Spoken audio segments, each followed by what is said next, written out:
Hmm.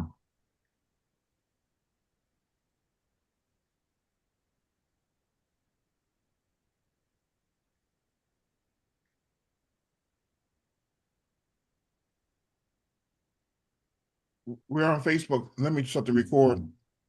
Go ahead, Baba Mosey. We're on Wait, Facebook. Okay. hold on. Let me shut the record. All Hold on. right. You on Facebook now? No, we're on YouTube. Black Learning Channel. Yeah, okay. We're on Facebook. Let me shut the record. Go ahead, Baba Mosey. We're on Facebook. Okay. Okay. Okay. Good evening. Good evening. Good evening. Uh, brothers and sisters, comrades, friends, children of the sun. I'm so glad I can be with you here again this evening. We on the Freedom Friday Forum. On this, well, this is a good period. As children of the sun, you know what I'm talking about. We're just moving out of the solstice. When Baba, it let me in. Okay. It finally let me in. Okay. He's in. So, I don't know where you are, so I'll just be humble until you tell me what I need to do. Okay.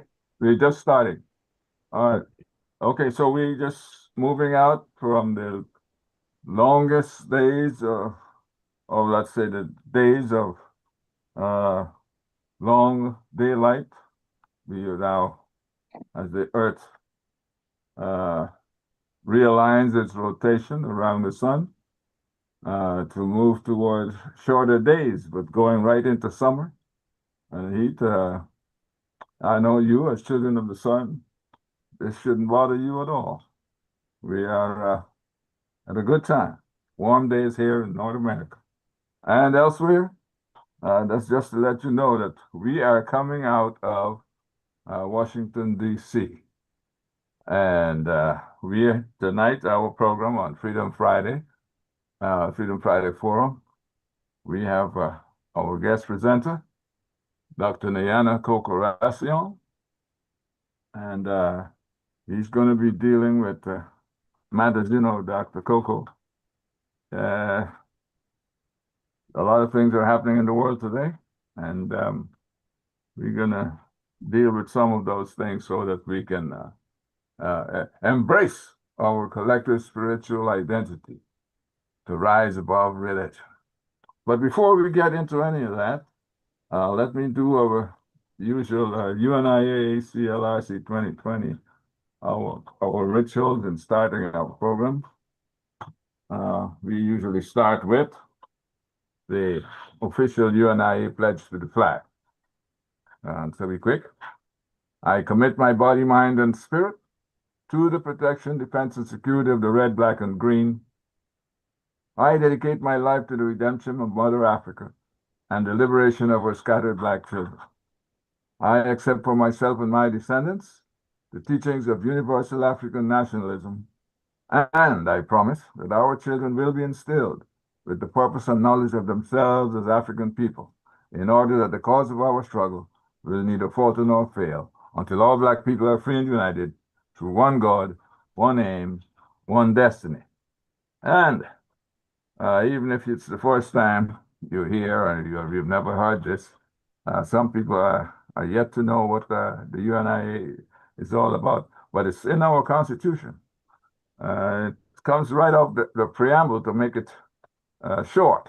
The preamble gives it all.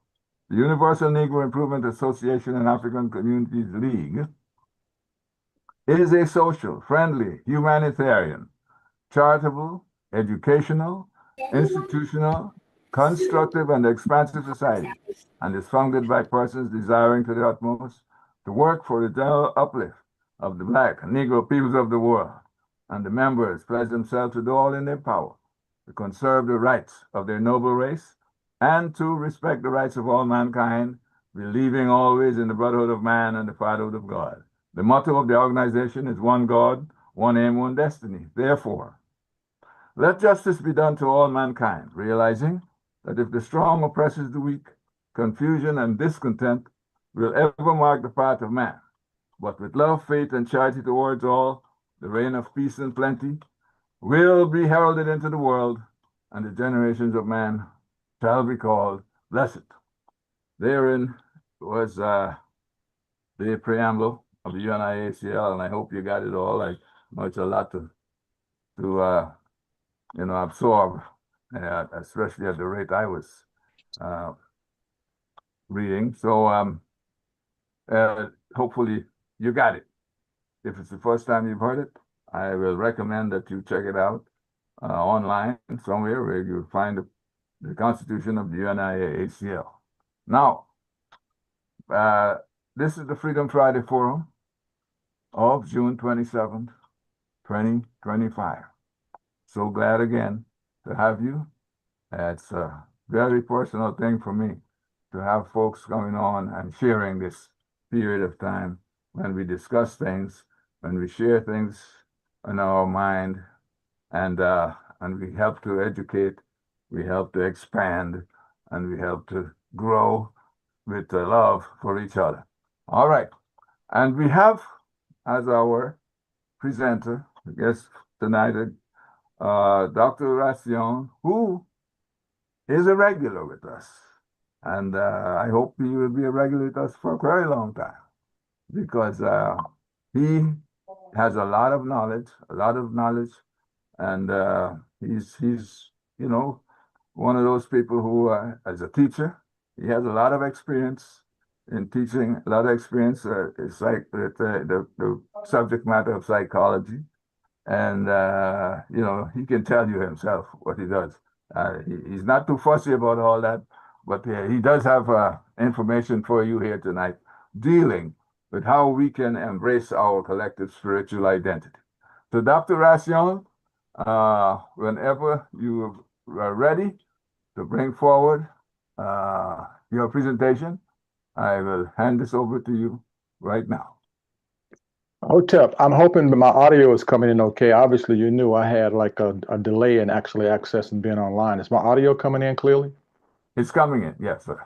Clearly. And do I now have a visual on the screen relating to Freedom Friday? Yes, you do. Okay, so first thing I like to do is, if there's anyone in this environment over 65 years of Earth years on the planet cycles, I ask of you humbly to please give me permission to continue speaking. You have You have permission, Baba. Okay, Asante Sana, for the few of you that may be unfamiliar with that, it is not only disrespectful, it is unwise for someone to come in an environment where the elders are and not humble and acknowledge the presence of the elders, because the elders are viewed throughout the planet, no matter where you are. When you find melanin dominant people, they are walking, living archives. They are the keepers of wisdom. So this is why it's absolutely essential that we acknowledge their presence. As I share with you what I'm about to share with you, I want to say Asante Sana, Matando, Sukran, merci beaucoup, for you guys allowing me to come in and share my perspective on a topic that literally creates so much polarization and thinking among melanin dominant people throughout the world. Hence the title, Embracing Our Collective Spiritual Identity to Rise Above Religion. It's critical now for us to understand that, because at this very moment, and though I may from time to time choose to say overstand rather than understand, you now know that if you hear me say overstand, it literally takes the term understand to the level of what it really is supposed to represent. So with that in mind, I'd like to give a shout out of gratitude to the brother that designed this flyer. I always ask him to try and allow me to be a peekaboo presence when we talk about something of such magnitude. And though I do not have a drum to play for you to open up in this environment, and as we move into that period of time that we'll associate when the sun is most radiant on the horizon this time of the year in this country, I want you to know that the sun was one of the most representative, iconic signatures of spiritual awareness in the history of this planet. And wherever you go, you will find people embracing varying degrees of what Europeans have referred to as sun worship. In reality, they're acknowledging the life force that comes from the sun, as the sun is married to water and married to earth, which means the marriage of feminine principles to masculine principles to bring forth the children. And there is nothing more sacred on the planet than the womb of a woman. and the earth represents the mother. Hence, we always refer to the netar, or the nature of the earth, as being Mother Nature. So as we dive into this subject matter, I would like for us to be as candid and fluid as we choose to be, in the event that we have a question or a comment.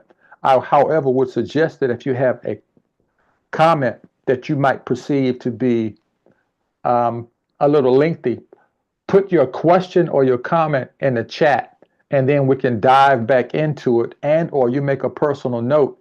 And when we take a little break, as we will do intermittently throughout this exchange, we will engage in those comments and or questions.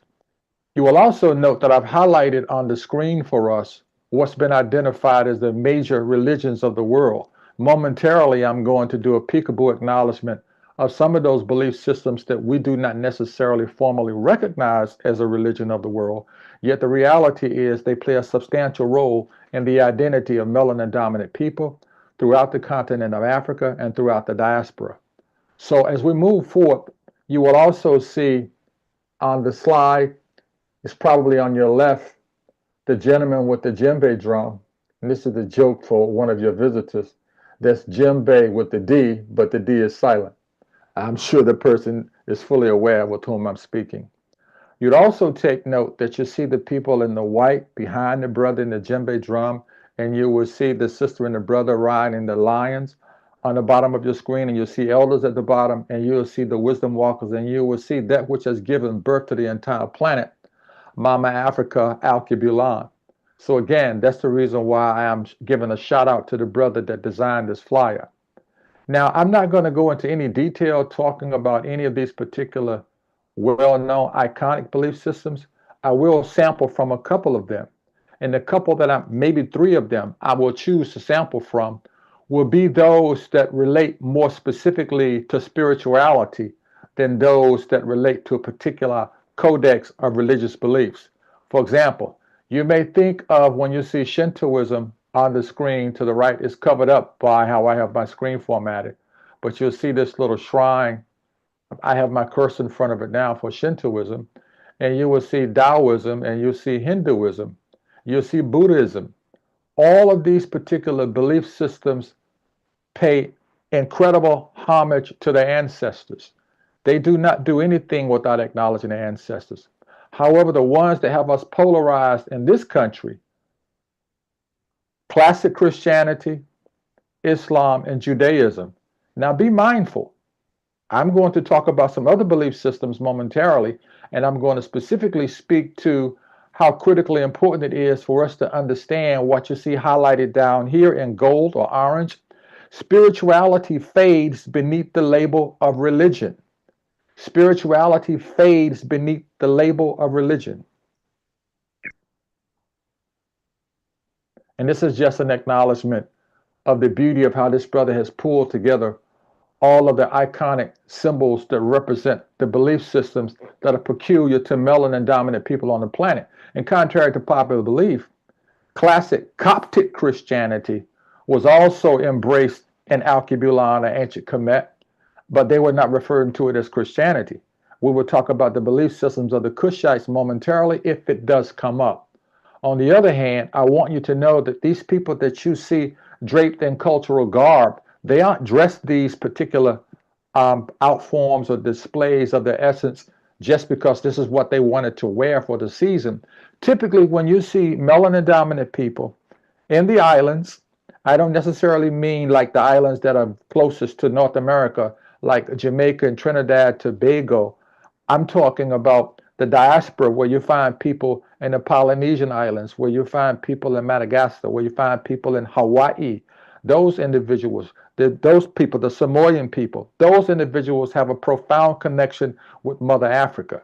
And as you see highlighted here in the white, this is a very symbolic garment that's worn to acknowledge everything from the Hajj for Muslims to people that have crossed over, and also to curtail and minimize the likelihood of energy settling on you, and also to represent that your spirit is open to receive what is in the universe. And drums always signal the arrival of our ancestors. They always signal the arrival of something that's spiritual. But more importantly, they always symbolize a message being conveyed. Now, I have this here to highlight for you something relating to the sun. This is Aton, associated with the pharaoh Akhenaten. And for the record, because I realize some of you may not know, Akhenaten was the original personification or representative of the belief in quote unquote one God. And that's one of the reasons why Akhenaten was cast aside out of ancient Kemet as a pharaoh, because he told the priests that they needed to acknowledge the personification of one God, and Europeans interpret that to be Atonism, which meant sun worship. And Aton was only pointing out that we need a common bond and we need something to believe in rather than us deifying any particular pharaoh or any particular priest, regardless of his or her magic. I say priest because reality is we didn't get caught up with these gender issues until Europeans began to dabble into our business. So I want you to know that this is relating to the sun. The same thing relates to the people that believe in Vishnu, Krishna, the ancient belief system associated with Kush people or people in the part that you refer to as Asia, where the Dravidian people were, as you see highlighted here. I wonder, can I move this? Yes, I can. You see highlighted at the top, you see Sanatana Dharma. Okay, it's an ancient spiritual path that can be traced back to the Dravidians of the Vedic period in India. Why am I referring to these people as Dravidians? Because that's who they were. They were a melanin dominant people.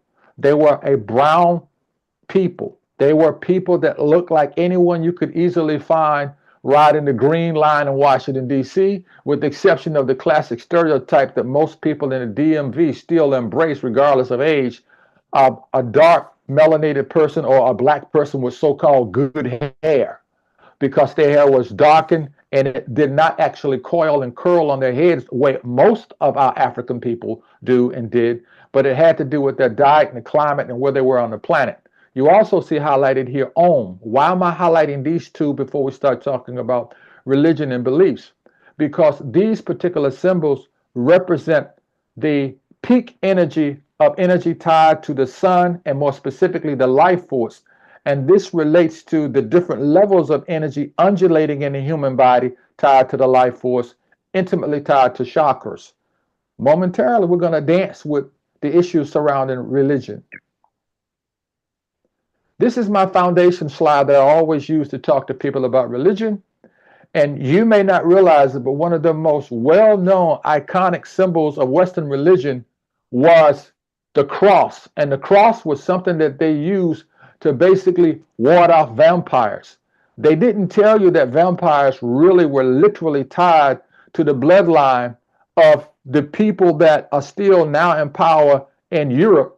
One of the particular people that you know of would be the current king of England, who became the king when his mother crossed over. That particular person is in the bloodline of Draculus Vladimir, or Vladimir Draculus. And Vladimir Draculus is the person that Hollywood told you was a vampire. But Hollywood/Hollyweird has a way of redirecting your thinking with cinematography by moving around your emotions with music and images. So you've been conditioned to think of Dracula as someone from the Carpathian Mountains, which is basically a nexus to the Caucasus Mountains, an individual that you associated with sucking the blood from a person, and Hollywood got it wrong when they said jugular vein. It was really the carotid artery. But you know, in those days, nobody really knew a lot about anatomy, at least the Europeans did not. So you see him with his little, I guess this is not a goblet, with his little wine here, but that wine is symbolic of human blood. And I want you to know that the real thieves of your consciousness, the real thieves of your spirituality are men that wear suits. And one of the ways that they tap into the thievery of stealing you from your spiritual identity is intimately tied to technology and networks, social networks as you find online, and the classic ones that most people have in their homes, either in the form of a laptop screen, i.e. screening or streaming information on their computers, or looking at information on their smart televisions. And smart televisions contrary to what you may not be aware of. They are smart enough to keep a record of what you like and what you dislike. And they also can stay on 24 hours a day. Versus when I was a human child, you probably had 4 to 6 stations. And about the time of like 200 hours after midnight, then everything would go off the television and you would get a test pattern with a sign telling you that broadcasting has ended. But now we know to program the mind with perpetual broadcasting, we use technology today to do that. And that's the reason why I'm bringing this word to your attention, which happens to be tied to the first alphabet that we use associated with English, even though the language that people speak that are referred to as English is basically a hodgepodge of phonic sounds that came from the Phoenician people. Hence, you refer to any particular syllable arrangement in English, you refer to as what? A syllable is phonics, okay? And sounds have to do with phonics. So abracadabra means I speak, I make it manifest. Which brings me to the biblios that you see here. And this biblios actually is biblios, Greek word. Biblios means Bible. But if you ask the average human about a holy book, the first word that will come out of his or her mouth in this country will be the Bible. If you were to ask one of these people claiming to be a Jew, they may say to you that it comes from the Torah or the Talmud. And if you were to ask someone that versed in the Vedic text, they would say the Bhagavad Gita, all right? The Bhagavad Gita, which is basically a compilation of the sacred books that were originally recorded in Sanskrit that actually came after the people that were living in today what you refer to as Iraq or Mesopotamia, people that were identified with individuals that we will call people of Kush. Because Europeans have a way of wherever they go on the planet of relabeling everything. And when they relabel everything, we kind of go along with the program. So I want you to be clear. Note that in this particular book, which usually in this country rarely has over 66 or 66 books, because there are 84 plus up to 100 books in the real Bible, or the Bible that the Coptics would use in ancient Ethiopia. They have their own Biblios, the Ethiopian Bible, which has all the books that King James had thrown out of the Bible, and the Council of Nicaea voted in to have removed from the Bible, because those books had the books of knowledge that would make you aware of who you really are, hence the term Emmanuel. And Emmanuel meant that the God/goddess force lived within you. And when you became knowledgeable of yourself, you were acutely aware that you represented the temple, you represented the vessel, you represented the house that the Creator does the Creator's work. On the other hand, this country trained you to think that if it's in the Bible, and some smart people that identify themselves as well-read Christians that may have a red letter edition of the Bible, they may say what's written in red were actually the words spoken by the person that Westerners refer to as Buddha or the Christ or Jesu Christe or Yahshua or the Jesus. They would refer to that particular constellation of words in red to be words that literally came from a person that really wasn't delivering content any more than 3 years. So as you see here, God's word is God's will. And black people will quote it on a regular basis. It's in the Bible. I know it's in the Bible. And if it's in the Bible, it must be true. Neglecting to be aware that those different books in the Bible were written by different people. That's why the book of John, Paul, all these books were written by different people. So let me anchor you into the core foundation of what we're going to discuss.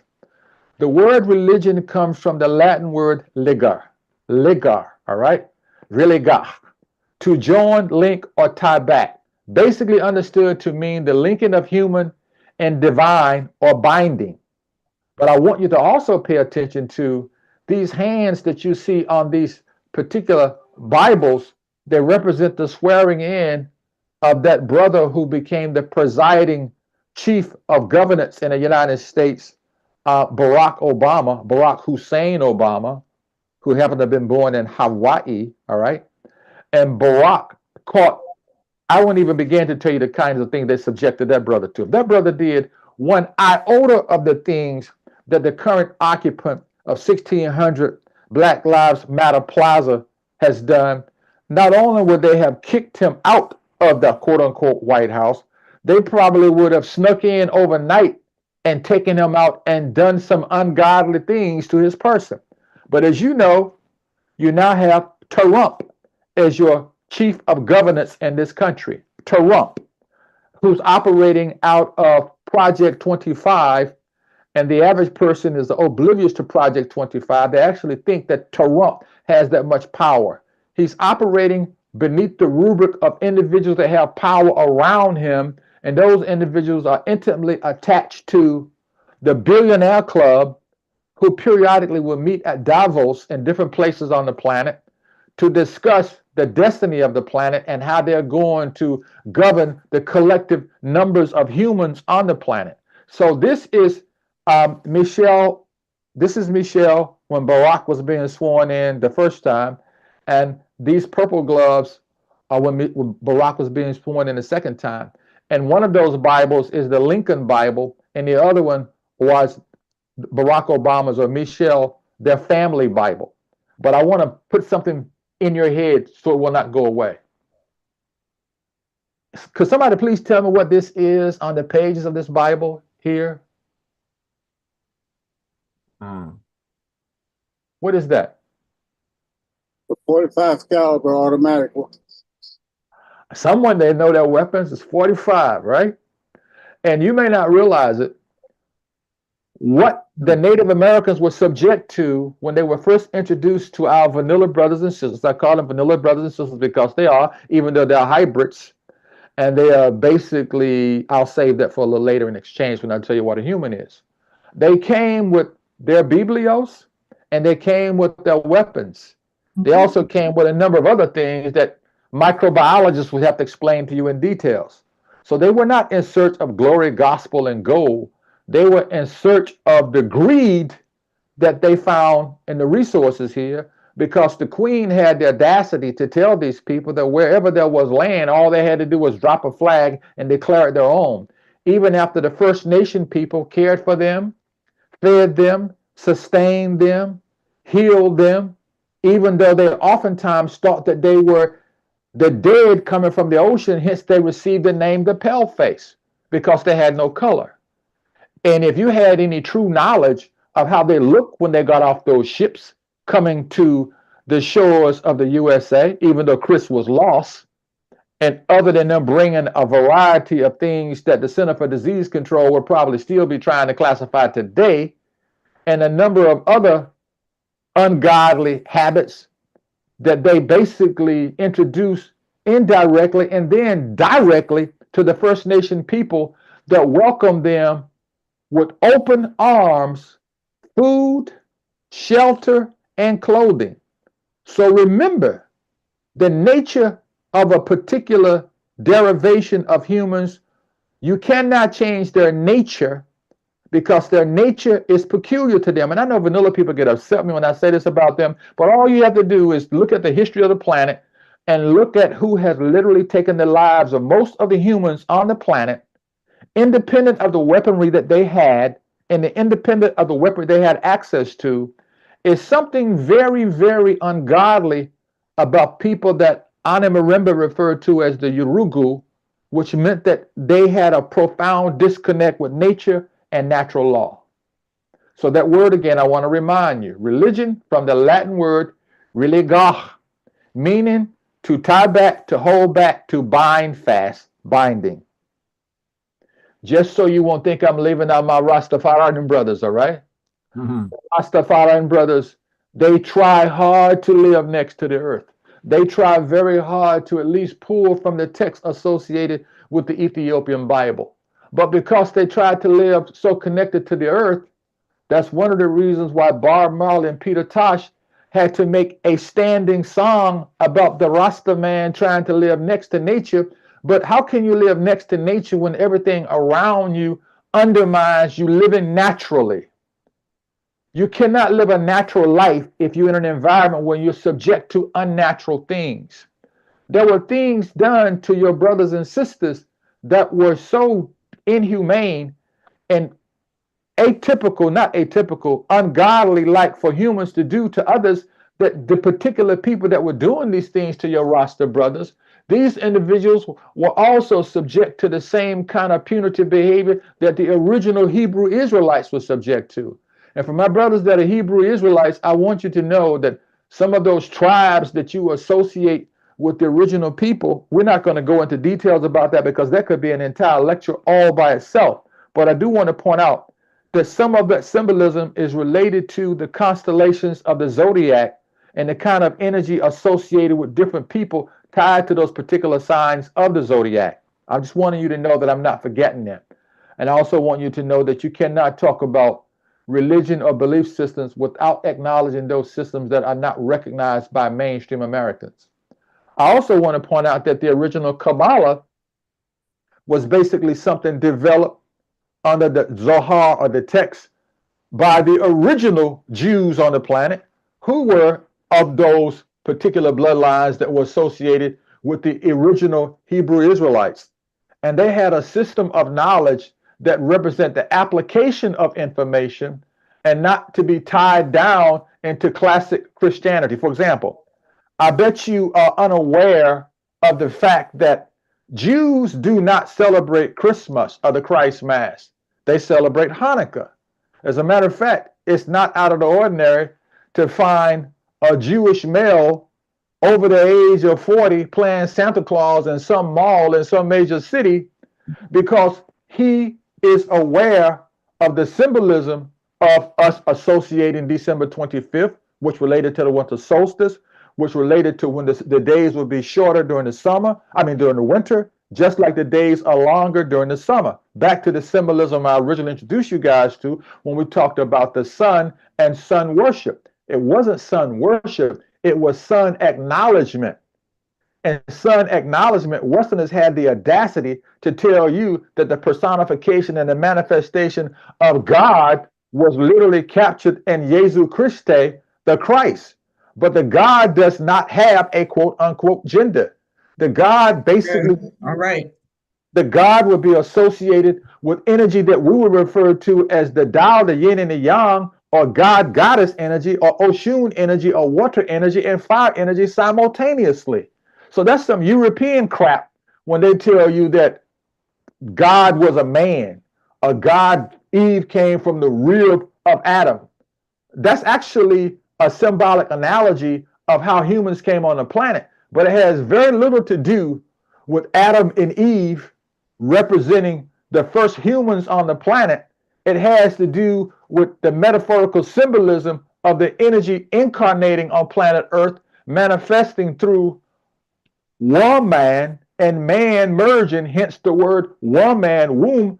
Woman came and man came through woman, and there was a marriage of woman and man together. Are you following me? And I want to be clear about that because the average Christian will say to you, well, it's in the Bible, the fruit, the serpent deceived Eve, she misled Adam and he bit from the fruit. All those things, that's a bunch of metaphorical symbolism that those people superimposed upon you as a people to keep you from understanding how to plug into your spiritual essence. So let's be clear about that.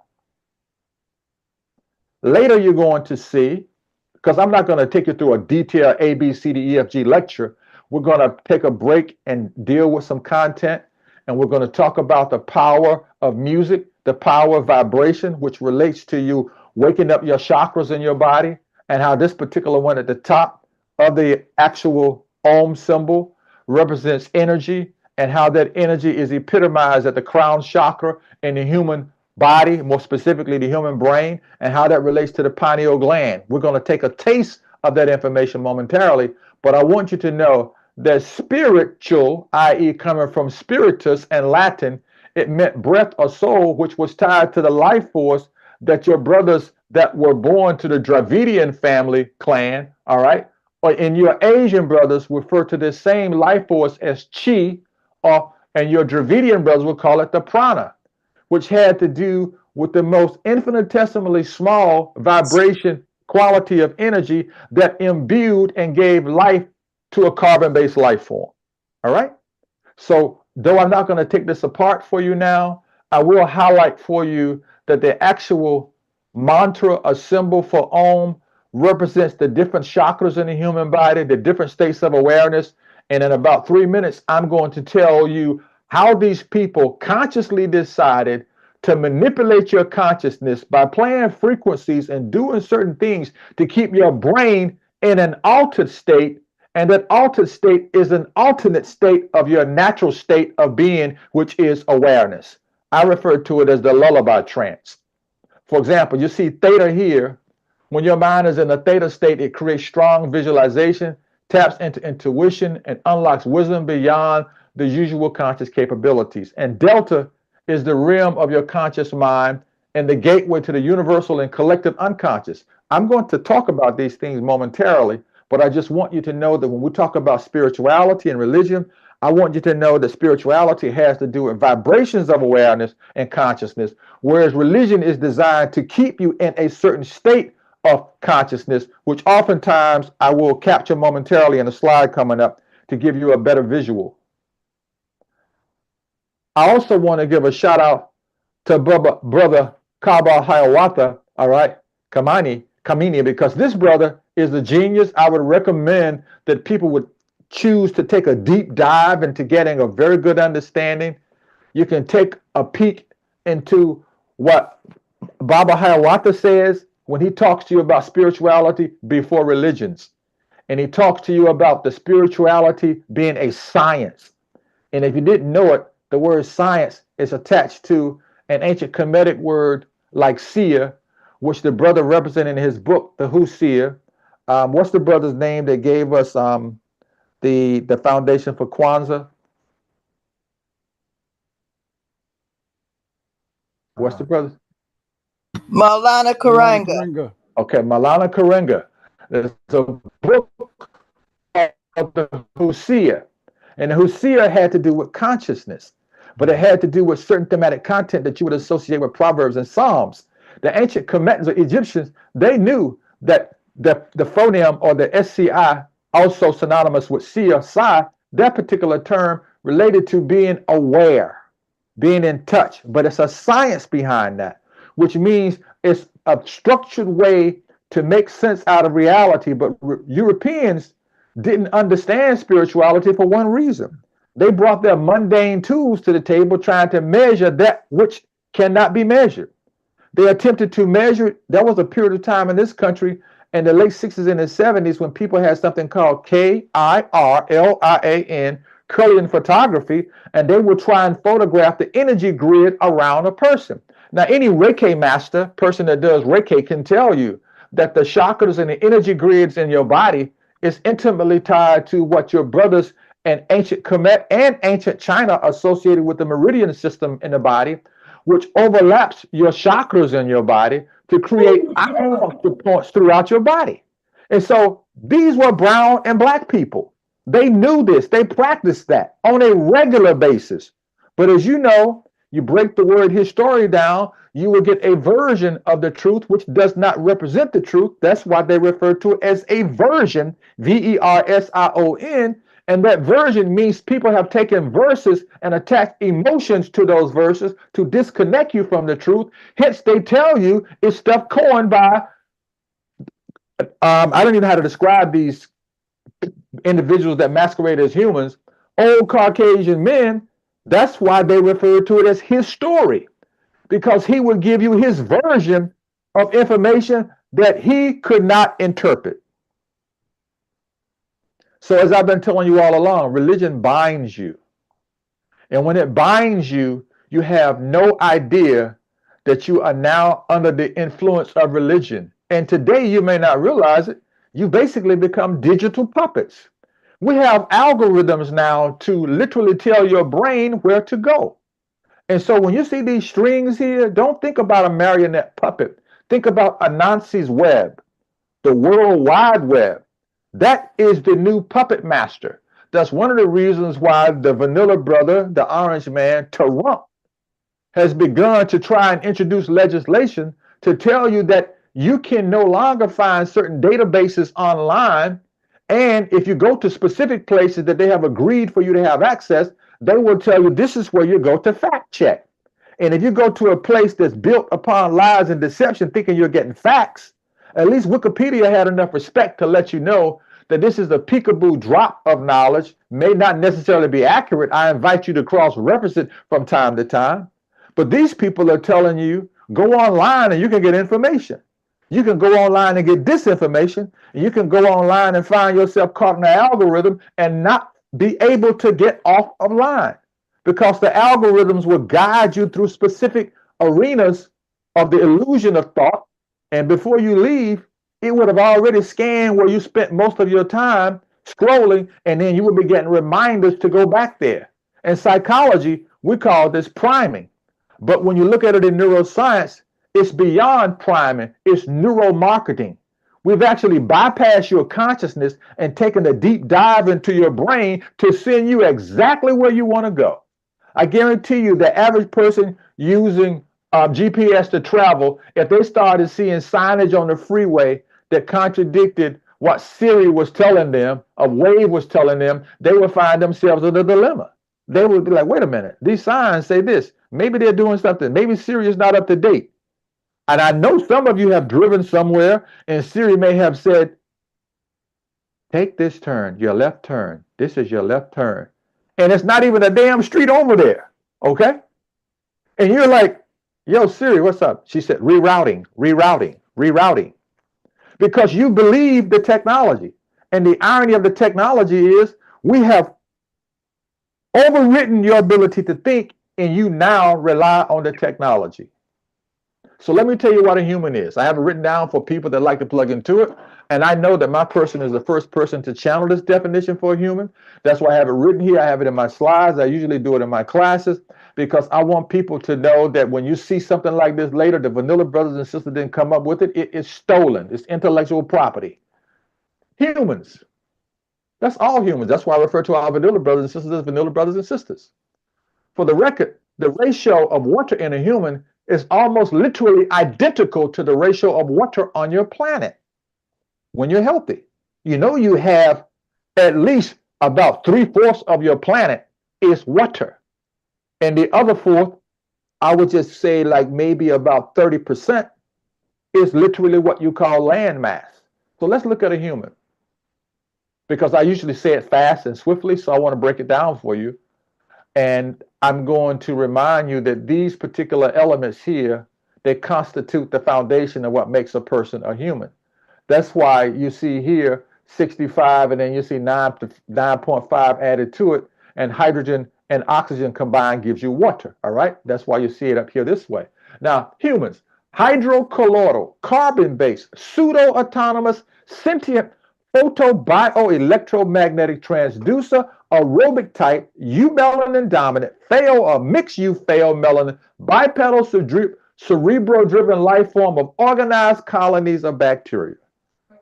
And if you don't think you're an organized colony of bacteria, go a few days without eating stuff that you know you should eat, and your colon will tell the rest of your body that your digestive system is out of sync, and your blood will become more acidic. And the more acidic your blood becomes, the more difficult it is for you to think.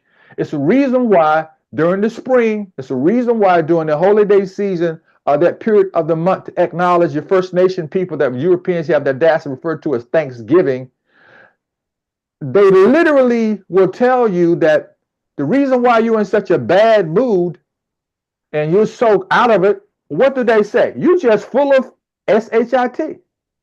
And then they'll say to you, you know what? You feel a lot better once you have a movement. You just need to have a movement. You need to clean yourself out. So back to the bacteria, the protoplasm tellurium surface dweller. That's the human. And your body operates out of the human biome. It doesn't matter how much you want to eat that food, how good that food smells to you, but if that food does not agree with your body, it will throw your body out of sync. So this is the reason why I'm telling you about what a human is. This crap they call racist is basically an exaggeration and an obsession with your phenotype. And your phenotype is how dark are you? What is your bone structure like?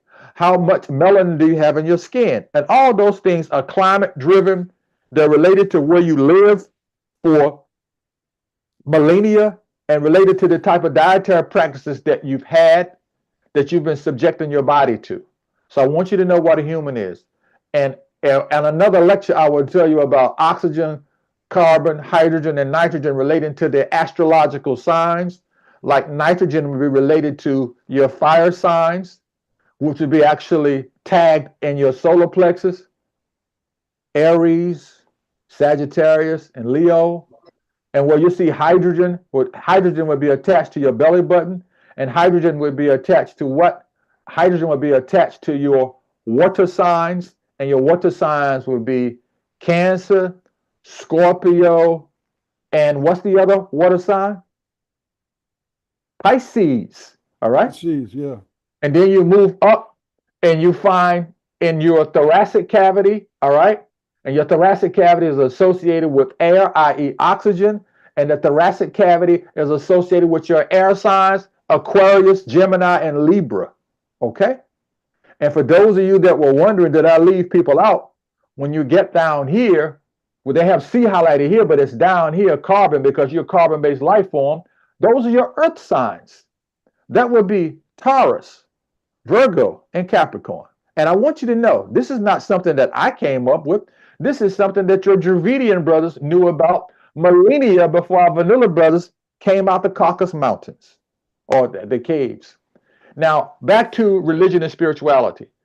African people, they knew the truth could be found in the oracles. But we're trained now. If you tell the average person you're going to do some Ife cowrie shells, or you're going to do some coins or some yarrow sticks for the E-King, and God forbid you're going to pull out tarot cards, the average black person is going to tell you practicing voodoo or you doing something weird related to earth magic. But they will sit back and ask you very generically, what's your sign? And among the Polynesian islands, you will find the kahunas, the wise one, and the elders would be the readers. And you would also find over and over again, presentation, I'll send you a link. And you would also find over and over again that when we are told that the Europeans, when they wrapped themselves around ruins, the Vikings used information to get information from the earth and symbols in the earth. We literally looked at those things and became fascinated with them. And if you didn't know, the original people that you associated with Vikings were damn near like the stereotypical Amazons, and they too were kind of brown. All right? So these Europeans have done a number on us, and that number that they have done on us is maintained beneath the rubric of two things. One is religion, and the other one is resources. Because religion will tell you what to do with your resources. I guarantee you, if you're not a church-going person, when you had the first day of spring in the United States, after the first day of spring, let's see, I think it was the first full moon, you had Easter. And when you had Easter, they had eggs all over the place and bunny rabbits. And the bunny rabbits represented procreation for new life in the spring. And the different colored eggs represented the chromosomes and the material for the life force coming back. And it always moved. Easter doesn't happen the same day every year. It will fall on a Sunday after the first full moon. Now, let me just drop some things on you. We're going to take a peekaboo break here. I'm not going to dance you through the Cephalgeal scales, but I do want you to know there's some true knowledge tied to your music. You hear me talking a lot about what happens to black people. Now, I know blankety blank well, you've been to somebody's church, and after that minister finished making up new books in the Bible and saying things to get people really excited and pumped up, and basically telling you've already tithed, but sending around the building and ground fund or the special fund for the guests or something for the choir robes, then that minister will say some things to you after he says the word om or amen. He will say to you, let the choir sing a song. And then the person will break out on the organ or the piano, and they will do things that you may not know. They would entrain you to what's going on. And if those people in that choir start singing songs that some of those people in the church are very familiar with, they will put their hands and that salutation symbol above their heads like a U, and they will say hallelujah, and they will start jumping around dancing, and they would be for a moment, at least probably about 70% of them, possessed by the Spirit. The other 30% I'm going to let slide, because sometimes you see sisters in the church, they just want to jump around and dance a little bit. But on the other hand, a lot of those people will be basically compelled by the Spirit to move. And they will be moved by the music and the song, because we can get music to do anything in the world that we want to have done to you with music. And if you were to take a peek into the Biblios that they refer to as the Bible, you may find some lyrics or words relating to the walls of Jericho. And they say they came tumbling down, but they would never tell you that it had to do with the cadence and the rhythm of the marching and the sounds that broke up the way the walls were put together. And this is what Europeans do on a regular basis with some of these brothers spitting nonsense rhymes today that don't make a damn bit of sense. They aggravate your chakras. They make you do chaotic crap. That's another reason why you did not find melanin dominant people have never been into so-called rock music, all right, or that really loud heavy metal music. Every now and then you may find one, and that one may have been isolated from his people, his tribe, and he may think he likes that type of music. And I want to be clear, Jimi Hendrix was not into rock music. Jimi Hendrix was into making a guitar talk to every chakra in your body. The same thing was true for B.B. King. They knew how to make the guitar talk to you, just like the Adano talking drum would talk to Africans to send messages. So I'm highlighting this here to share something with you as I do a peekaboo in the slide to talk to you about the chakras in the body relating to consciousness in the brain and the things that you do, even with the handshakes that Black people call dapping. These are called mudras. And mudras represent your ability to internalize and move energy around in your body to redirect how you handle that energy. And mudras are intimately tied to healing. They're intimately tied to awakening up different chakras in your body. Now, you think I could continue talking without giving a shout out to Master Mfundishi, Grandmaster Sister Dr. Frances Cress Welsing. All right, the Queen Mother of Mahat, and Baba Mfundishi Jegna, Grandmaster Sentinel Richard King, who made Black people aware of the black dot, i.e. the pineal gland. Dr. Wilson made people aware of the importance of the pineal gland. And they all talked about the pineal gland creating a very unique phenomena in a certain derivation of humans referred to as calcification. And that calcification of the pineal gland, let me just take you to it so you can see. Look. Pineal calcification, and for the record, they talk about melatonin production. It's about 16 other chemicals intimately tied to the pineal gland that Europeans haven't figured out exactly how they do what they do.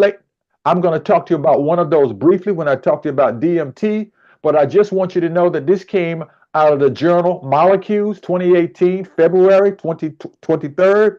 And they talk to you about the pineal as a unique organ that synthesizes melatonin as the signaling molecule of natural photoperiodic environment and a potent neuroprotective antioxidant. Remember I told you that humans were hydrocolloidal carbon-based bioelectromagnetic transducers? That's what this particular term means, photoperiodic environment. The pineal gland responds to light energy, which is literally fed into the pineal gland through a nerve bundle that comes from the eye that sends information into the brain, so the pineal gland can actually release compounds to let you know whether or not it's daytime or it's nighttime. Because during nighttime is when your pineal gland, if it's healthy, it will take you into the dream world. And you will go deep into the dream world. And when you are conscious and awake, your pineal gland is your online, all the time, organic Bluetooth. Just like your cell phone can send playlists and pictures back and forth to people within a few meters around you, like in a room, from the front of the room to the back of the room and to the parking lot, your Bluetooth can do that. Your pineal gland can do that with people. And just to give you a shout out to be clear about what I'm talking about, back to the music and the solfeggio scale, you can play certain types of music to stimulate the chakras in your body, and that music can awaken, or it could shut down or dumb down or basically mute the ability of your consciousness to be in touch. And this was intimately tied to when I referenced the Kabbalah, and it's intimately tied to what the ancient Africans referred to as the chakras in your body, and they had names for them relating to each chakra. For example, you see here, you see the Khat, you see the Ka, you see the Ab, you see the Ba, you see the Shu, you see the Shechem, you see the Ankh, and the Sahu. Back to the science I told you about. We knew that the chakras responded to different types of energy. And that's one of the reasons why certain types of music was played for people that had power. They didn't play, for example, the last poets of Nico Giovanni were dropping some serious rhymes on people in the early 70s, but now you have individuals call themselves spoken word artists, and every now and then they drop something that's substantial, but usually they have some crazy music behind what they're saying, and the information that they're trying to deliver oftentimes is lost in the beat of the music. This is the compound I was telling you about. It's called dimethyltryptamine, right? Dimethyltryptamine. Some people call it dimethyltryptamine. DMT stands for, so we usually abbreviate it. They refer to it as a hallucinogenic compound. And it happens to increase in incalculable ways when a person is on the verge of crossing over, if they in fact have had a traumatic injury to leave the planet. It's a tremendous amount of DMT released in the brain. And a movie that comes close to telling you about it would be the movie Ghost, when Whoopi Goldberg and Patrick Swayze's character was basically unlived or despirited, and he didn't know he was out of his body that had released itself in the body, and as a result, his spirit was still roaming around. That's one of the reasons why people in the islands may have 9 to 10 days, and people in traditional African societies will tell you a 7 times 7 for 49 days, so that the spirit can actually join the ancestors, so they go through rituals. I'm talking to you about spirituality now. Now, this is the slide. After I finish this slide, we can take a moment to engage some questions. I've been telling you guys all along about the rhythm and the energy, and I already defined for you religion. Now, look, religion entrances you to stay here, okay? Religion entrances you to stay here. Now, you look at this crescent on an angle, you will note that these particular parts are representations of energy activation in the brain. You see deep sleep here. You see REM sleep here. That's when you're dreaming.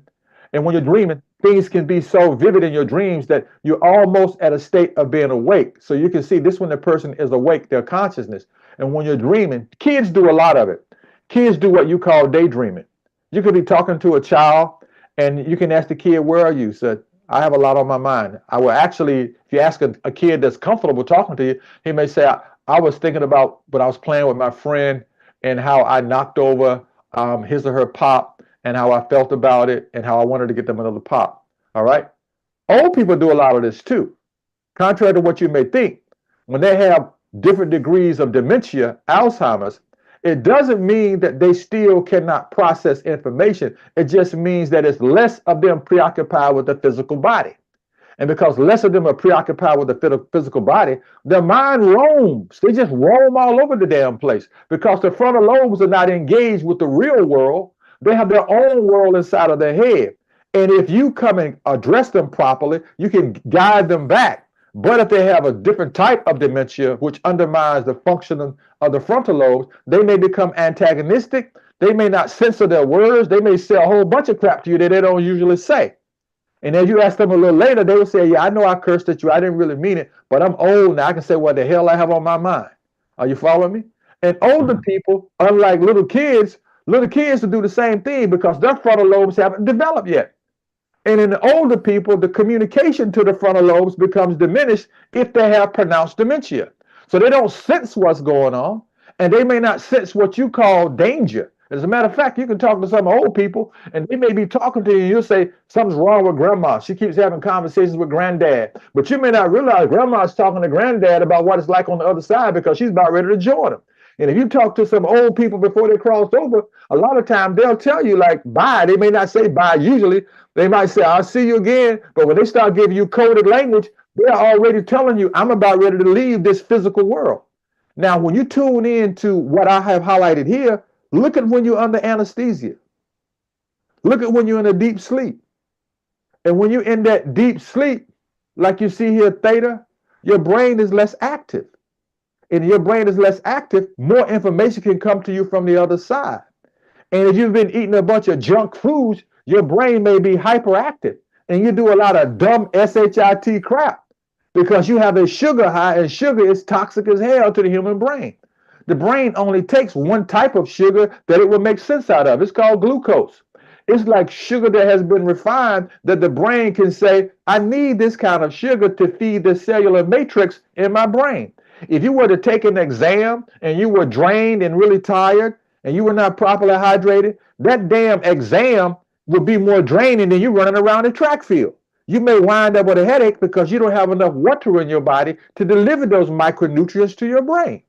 As a matter of fact, you could get a headache, you could feel so bad that you have malaise because you don't have brain fuel. And they've been selling people these things with all this caffeine in it, which is making little young people have cardiac arrhythmia and a number of other problems. And then you add to it junk food, toxic foods, white sugar, white flour, white milk, white rice.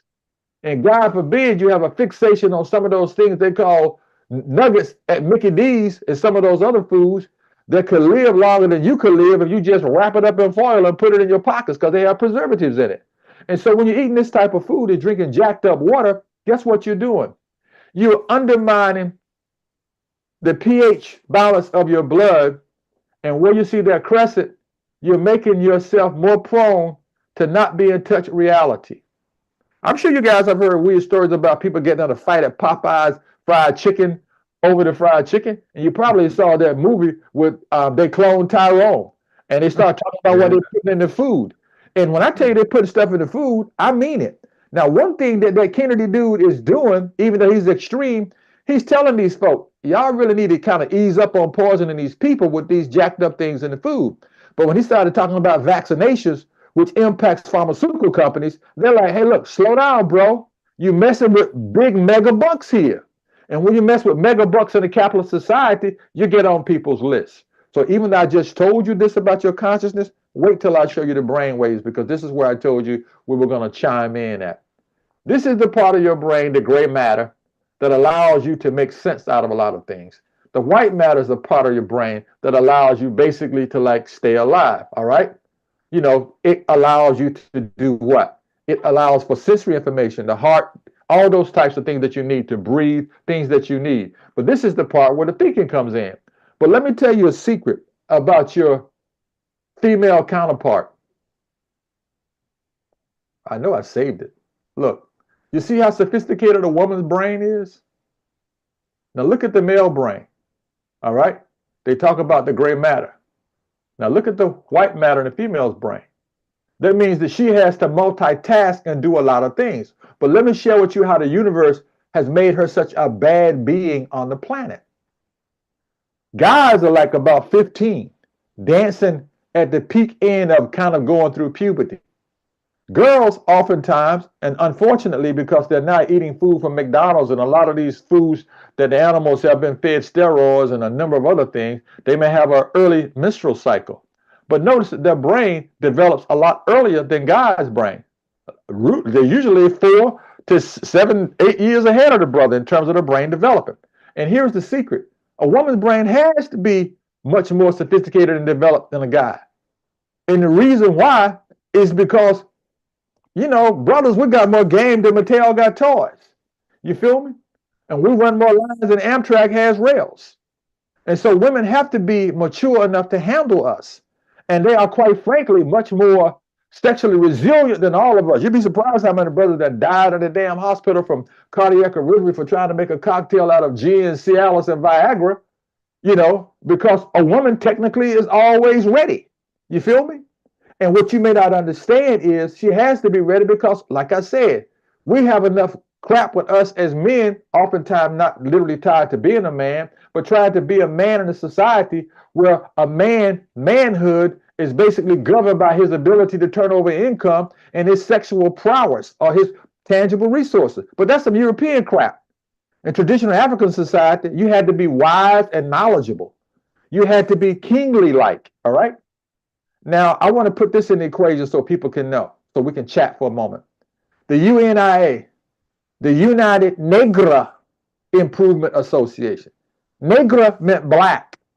Vanilla people couldn't pronounce the word negra, so they call them Negroes, K-N-E-E-G-R-O. So black meaning the person, and I won't even tell you about some of the old terms because you're going to freak out. if I told you about the origin of the term niga, because it meant kingly, it meant royally. But because we were so conditioned to associate everything that was good about us with things that were bad, that we brought into a program that I had to develop called de-zombification. And so here's the slide I'm going to leave you with. I'm going to have others left to talk about. They talk about white matter and gray matter. The zombies want to eat the gray matter because that's where the nerve cells and nerve bundles are. They want to eat the gray matter because it's nourishing, nurturing to them. Now, Hollywood may have dropped this stuff on you, but the first time you heard of zombies, if you knew anything about it, Hollywood introduced zombies to you from Wade Davis's book, Serpent in the Rainbow. When the ethnobotanists like Dr. Sebi were down in the islands inventing compounds from plants to tell you how to get a person to hold still and not move around and not feel pain and at least have consciousness at the same time. We use that crap today when we do neurosurgery for brain mapping. Your behind can be wide awake because the anesthesiologist has made a cocktail, a zombie cocktail, and so you can actually talk to the person while they're operating on your brain. That stuff came straight out of ethnobotany, and it's mentioned in detail in Wade Davis's book called Serpent in the Rainbow. And because Hollywood wanted to spook you out with it, they made you think that it was all about zombies walking around The Walking Dead. And we bought it. We bought every bit of it. So let's have a little chat before I take you into this ride in greater detail about the chip and the new colossus related to this particular symbol here, which is the computerized human interface program tied to the internet. So let's pause and take some comments and questions because it's about 21, 24 hours now. And I want to at least give people an opportunity to make comments and or raise questions before I take you into that deeper dive about how we take away your consciousness. And if people don't have comments or questions, I'll continue to bathe you in a little bit more information about the symbolism of your person. Because when you go to court, they don't say, did they touch your body? Did they touch your person? Was your person violated? And that's back to me telling you about the Cephalgeal scale. I will take you into a sidebar journey about aliens. And this Do Re Mi Fa Sol La Ti relates to the Cephalgeal scale and how to awaken consciousness in the human body. And this is the Holy Trinity, which is inside your brain, which is tied to neuromelanin. And right about here, where you see the pineal gland, where my vanilla brothers and sisters have theirs calcified, that's one of the reasons why they don't talk to you about it, other than telling you that it used to be a marker. Rarely do you get information about the pineal gland unless it's dropped in mythology about it's called the third eye.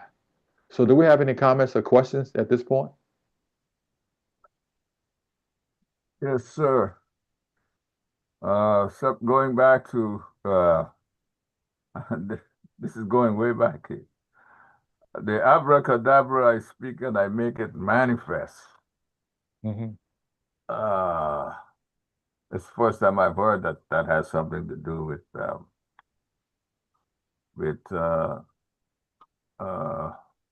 the spiritual aspect, that is.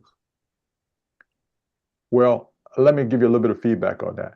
I'm sure you've heard Europeans, particularly vanilla women, and I forgot the name of the movie, but there were three people. I think Bette Midler was in one of those movies that usually comes out around All Hallows Eve, and they talk about these three witches and there's a black cat in it, and they are around a little pot and they're reciting words and things like that around the cauldron. Yeah. You hear people say, "I'm casting a spell on you." Right. Okay, so listen. Witches, right? Yeah, but that's Wicca. That's earth magic, right? And they have a whole book tied to it. But check this out. What does Hollywood do when they want to get a particular character to play a role in a play? They give them a script, but before they decide who's going to basically best represent that script, they will have a casting call. And that casting call is who's better able to bring that character to life. And they will cast you to play a particular character. And casting a spell literally means that you're taking alphabets, arranging them together, and you're spelling something out. That's why they say they are casting a spell. Hence the word abracadabra means I speak, I make it manifest. There are a whole bunch of black and brown people that will say to you that when they're in the throes of ecstatic bliss of being intimate with their favorite companion or their favorite companion, they will go into a state of altered consciousness that they refer to as ecstasy. And oftentimes you will hear people say, my God, call my name. All right. Say my name. All right. And the person says your name, girl or guy. Humans kind of lose it if someone calls their name while they're in the throes of intimacy. Brothers might say something stupid like, my bad, I'm sorry, I couldn't give you but 3 minutes. And the stereotype is 2 minutes, all right? But then they say, I'm sorry. And women will, same thing, they'll call your name. And people get more excited when they hear the name call. And conversely, they'll beat the crap out of you if you're out in public and you evoke the name of their mother with a derogatory term in front of it. And they'll say, like, hold up, don't be talking about my mama. You don't know my mama. Don't talk about my mama.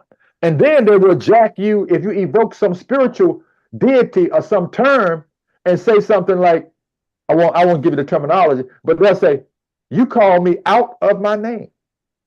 They call you out of your name. They're taking you from the nature of who you are and associating something evil or threatening to your life force. And folk will get in fights over that crap. God forbid they look you in the eye when they say that, because your eyes are the gateway to your pineal gland, which they associate with your soul. And so religion is used to keep you from being in touch with your soul. And that's one of the reasons why the Catholics are smart enough to have the same homily, or they have the same quote unquote scripture read wherever the Catholics are doing what they're doing. They're doing the same thing in each church. Are you following me? Because they know there's a programming taking place. But Reverend Dudley Do-Right in the pulpit is exciting the crap out of his parishioners or members in his church by getting them to give up more money and more money and more money, like they did in Living Color. And I know they call it more money and more money.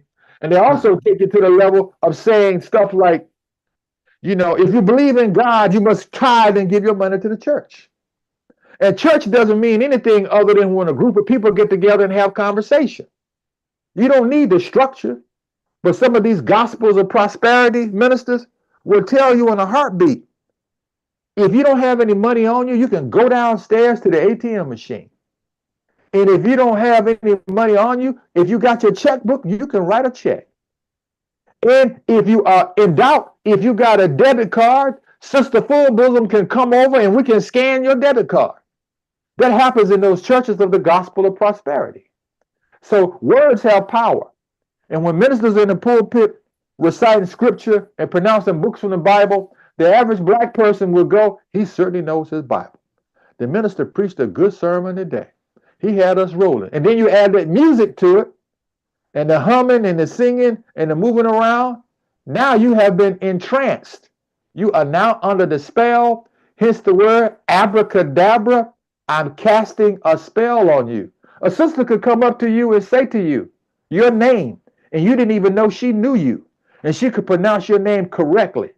Let's say your name is Rahim, and she could say, Brother Abdul Rahim, I've been looking at you for a long time. You're like, damn, she knows my name. And now you caught in that trajectory. And ladies will say the same thing to you. Tell me you love me, but put my name in the sentence.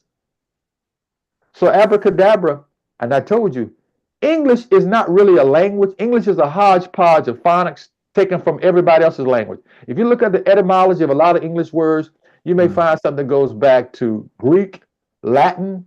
You may find some words that are associated with French that they got from Latin and Greek. And a long time ago, when black folk were getting educated, you had to learn 2 or 3 languages when you were in college so that you could read the original words. But that's back to abracadabra. Does anyone else have a comment or a question? It doesn't have to be a question. It can be a comment. Yeah. Me again. I want to make a comment on the Emmanuel that you mentioned. I know that a lot of reggae artists in their songs, they call on Emmanuel. And most of us who listen to reggae don't even know what it's referred to. It's referring to. Or Holy Emmanuel, and they may be saying this at the end of a verse, and and we don't, we like the song, we like the beat, we like what's going on, but we don't even know the message. Well, you know, reggae music has a different kind of beat and vibe to it, unlike the go-go in DC. Reggae music is music designed to speak to your soul. It's designed to do that, literally. And when you would hear, like if you were to listen to some which may not oftentimes have a steel drum, is leaning more to calypso, but reggae music would tell you about Jah and Jah's earth and Jah's herb from the earth.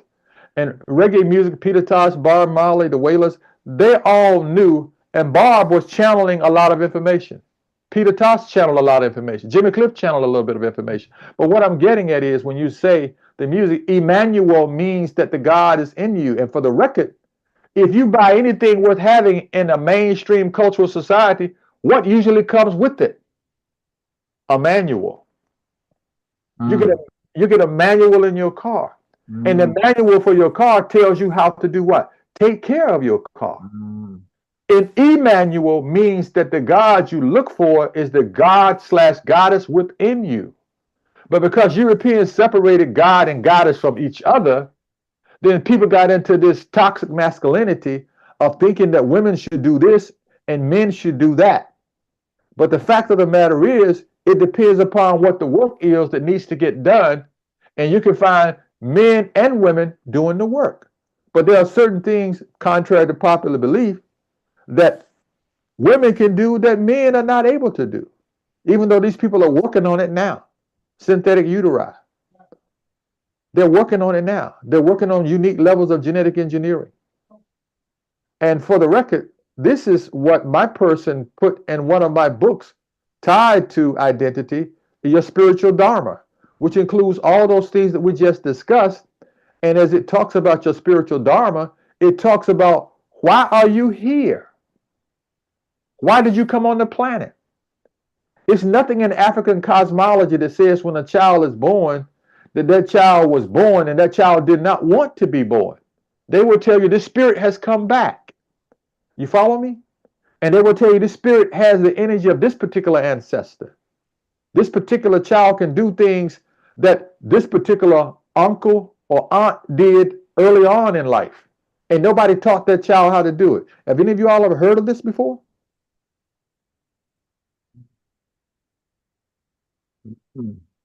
You all never heard of old spirits kids being born and they're doing things that grandmama or auntie blah blah blah used to do? Yes. Okay, and so chime into what we now use for identification. When you take an international trip, you get a biometric scan, your passport. I mean, they might do your fingerprints when they're like matching up your, depending upon what country you're going to, in your passport, but they will scan you. And if you're doing anything online that's related to any major government resources, your computer can scan you too. And so we don't use your fingerprints now. We use actually your IP address, all right? We use your biometrics. But you've been conditioned to associate your identity with your credit score and your social security number. But we use your social security number and your credit score, and then we will add to that your zip code to come up with a composite of who you may or may not be. But we also use, depending upon how frequently you engage the internet, we use your IP address. What are you doing online? Where are you going? And all these things are tied to hegemony, which means the main mindset to control what you think or what you believe in. And we've gotten so good at it, we've learned how to inject that information into your genetic material. And I'm not going to get in trouble talking to you about some of the things that we do. And I'm not going to read this to you, but I'll just let you sample it on your own if your screen is big enough for you to see religions of the world. All right?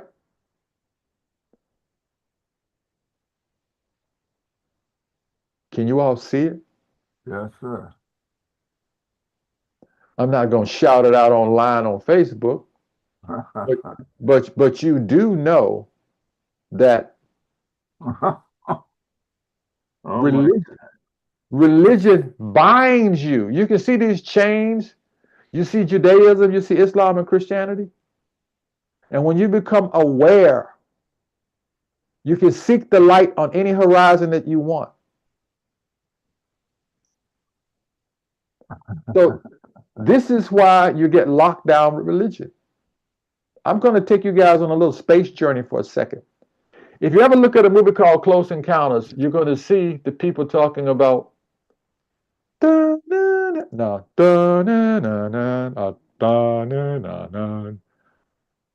they are talking about something borrowed from the solfeggio scale. The universal language is always music. Fellas, ladies, do you remember when you were a little young and music was out that you liked and you couldn't get a dance because you didn't have the nerve, and then the DJ or the person played a song and it just turned something inside of you and you got the nerve because it was a song that you felt that you could kind of move around to? And then your sisters remember when the slow song came on and you knew you were in the presence of a person that you just didn't like their vibe, and you made sure they were not going to two-step or slow dance with you because you didn't like the vibe, because it's in the music. Now, I want to bring to your attention what you see here when I talk about my vanilla brothers and sisters. This is why they do so much crap to us. Because Dr. Wilson made it clear, your melanin becomes an issue that undermines their genetic survival. And as it undermines their genetic survival, they try and destroy and control all of that in you or about you.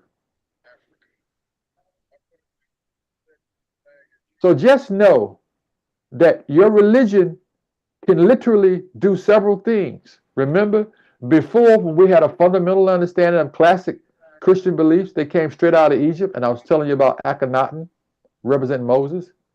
And this was the representation of the Black Madonna that the Pope would pray to daily. Literally do several things. Remember, before, when we had a fundamental understanding of classic, something is happening to the audio.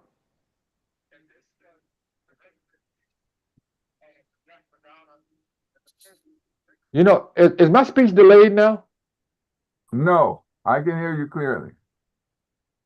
Okay, let's see if no one has any questions or comments. I want you to know that this is all tied to epigenetics. Dr. Joy DeGruy made it very clear that we can program you to basically feel helpless.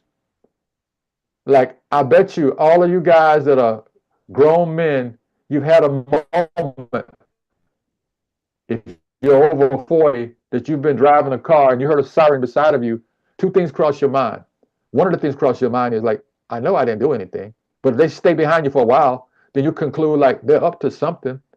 They're trying to start something, because your body has already been tuned to be alert to either be in jeopardy or how to monitor yourself in the presence of these former slave catchers navigating their job journey under the rubric of police personnel. And so you've been programmed to respond particular ways when you see these things.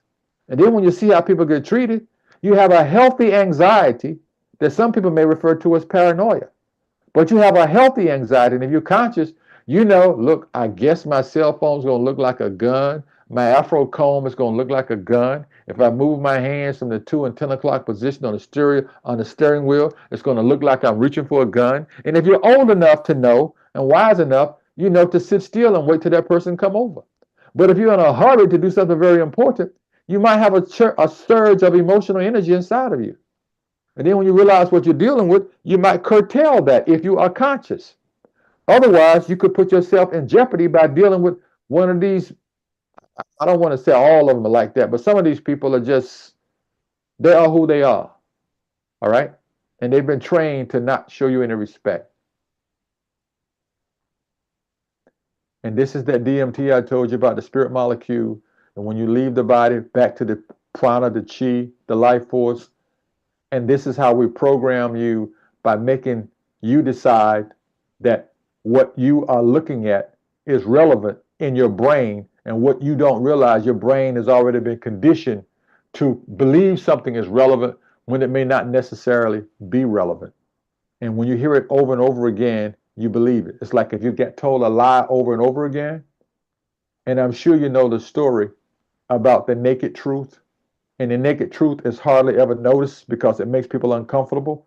But most people don't know where the terminology came from. It came from the stories told to the Yellow Emperor, and some say riddles of the Sphinx. When truth and lies went swimming, you follow me? the lies actually went swimming with truth.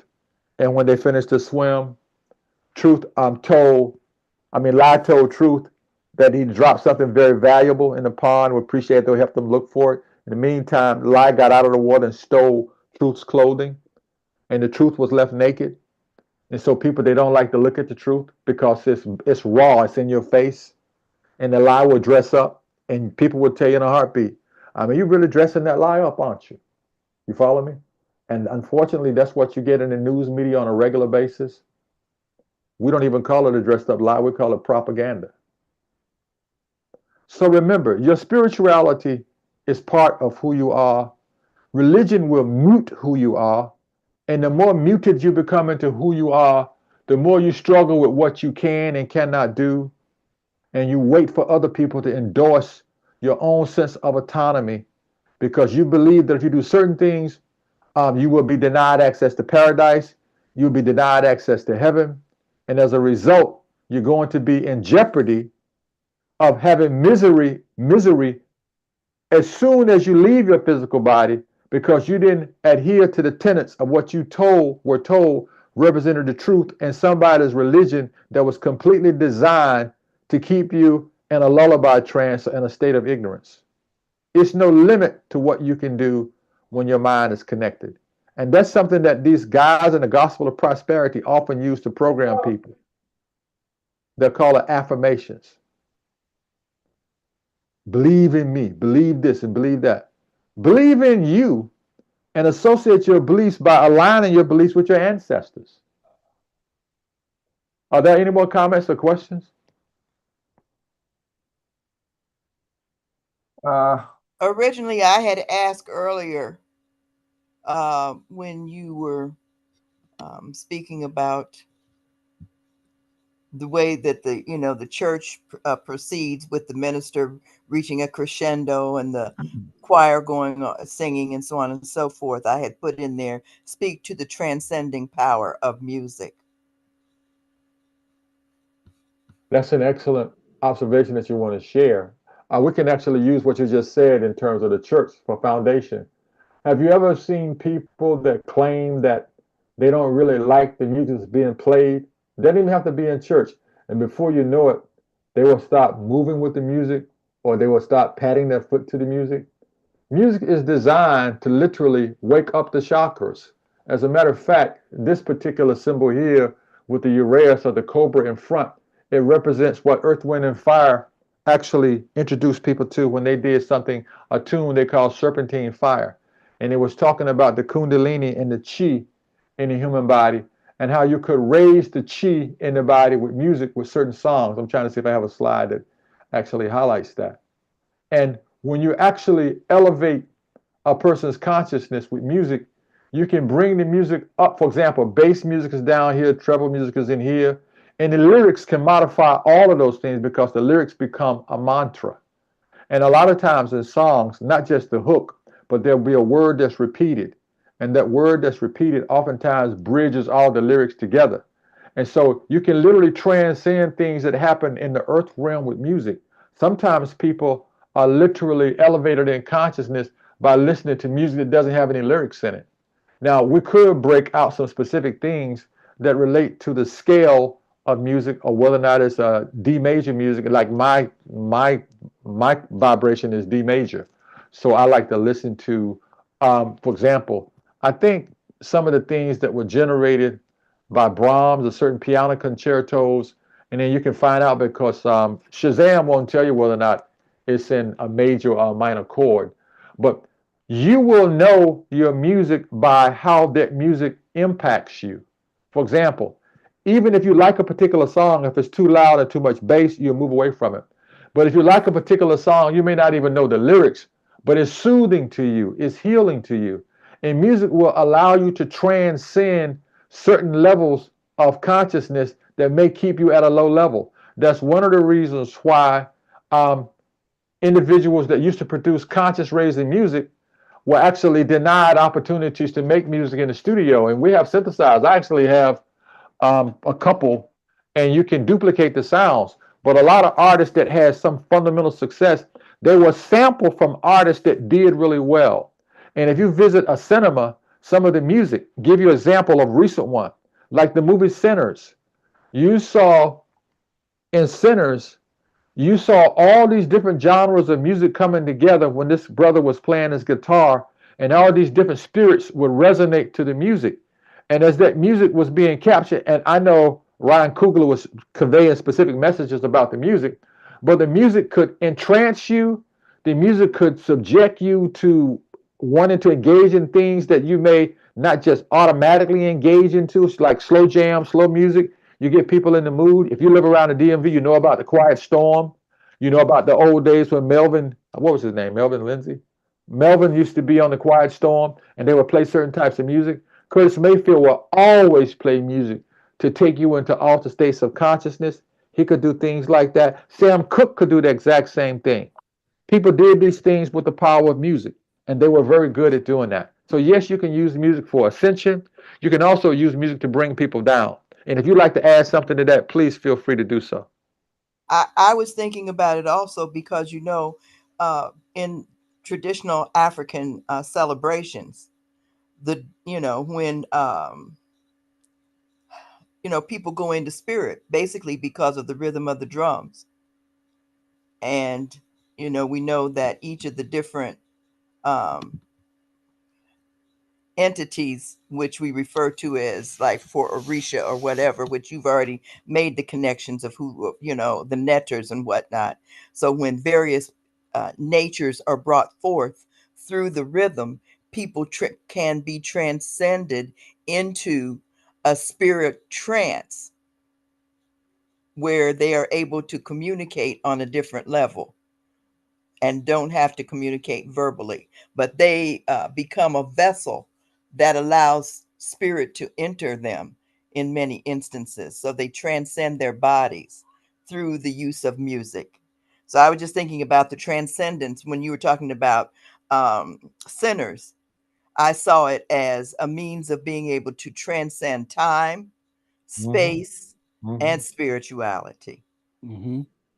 in that piece.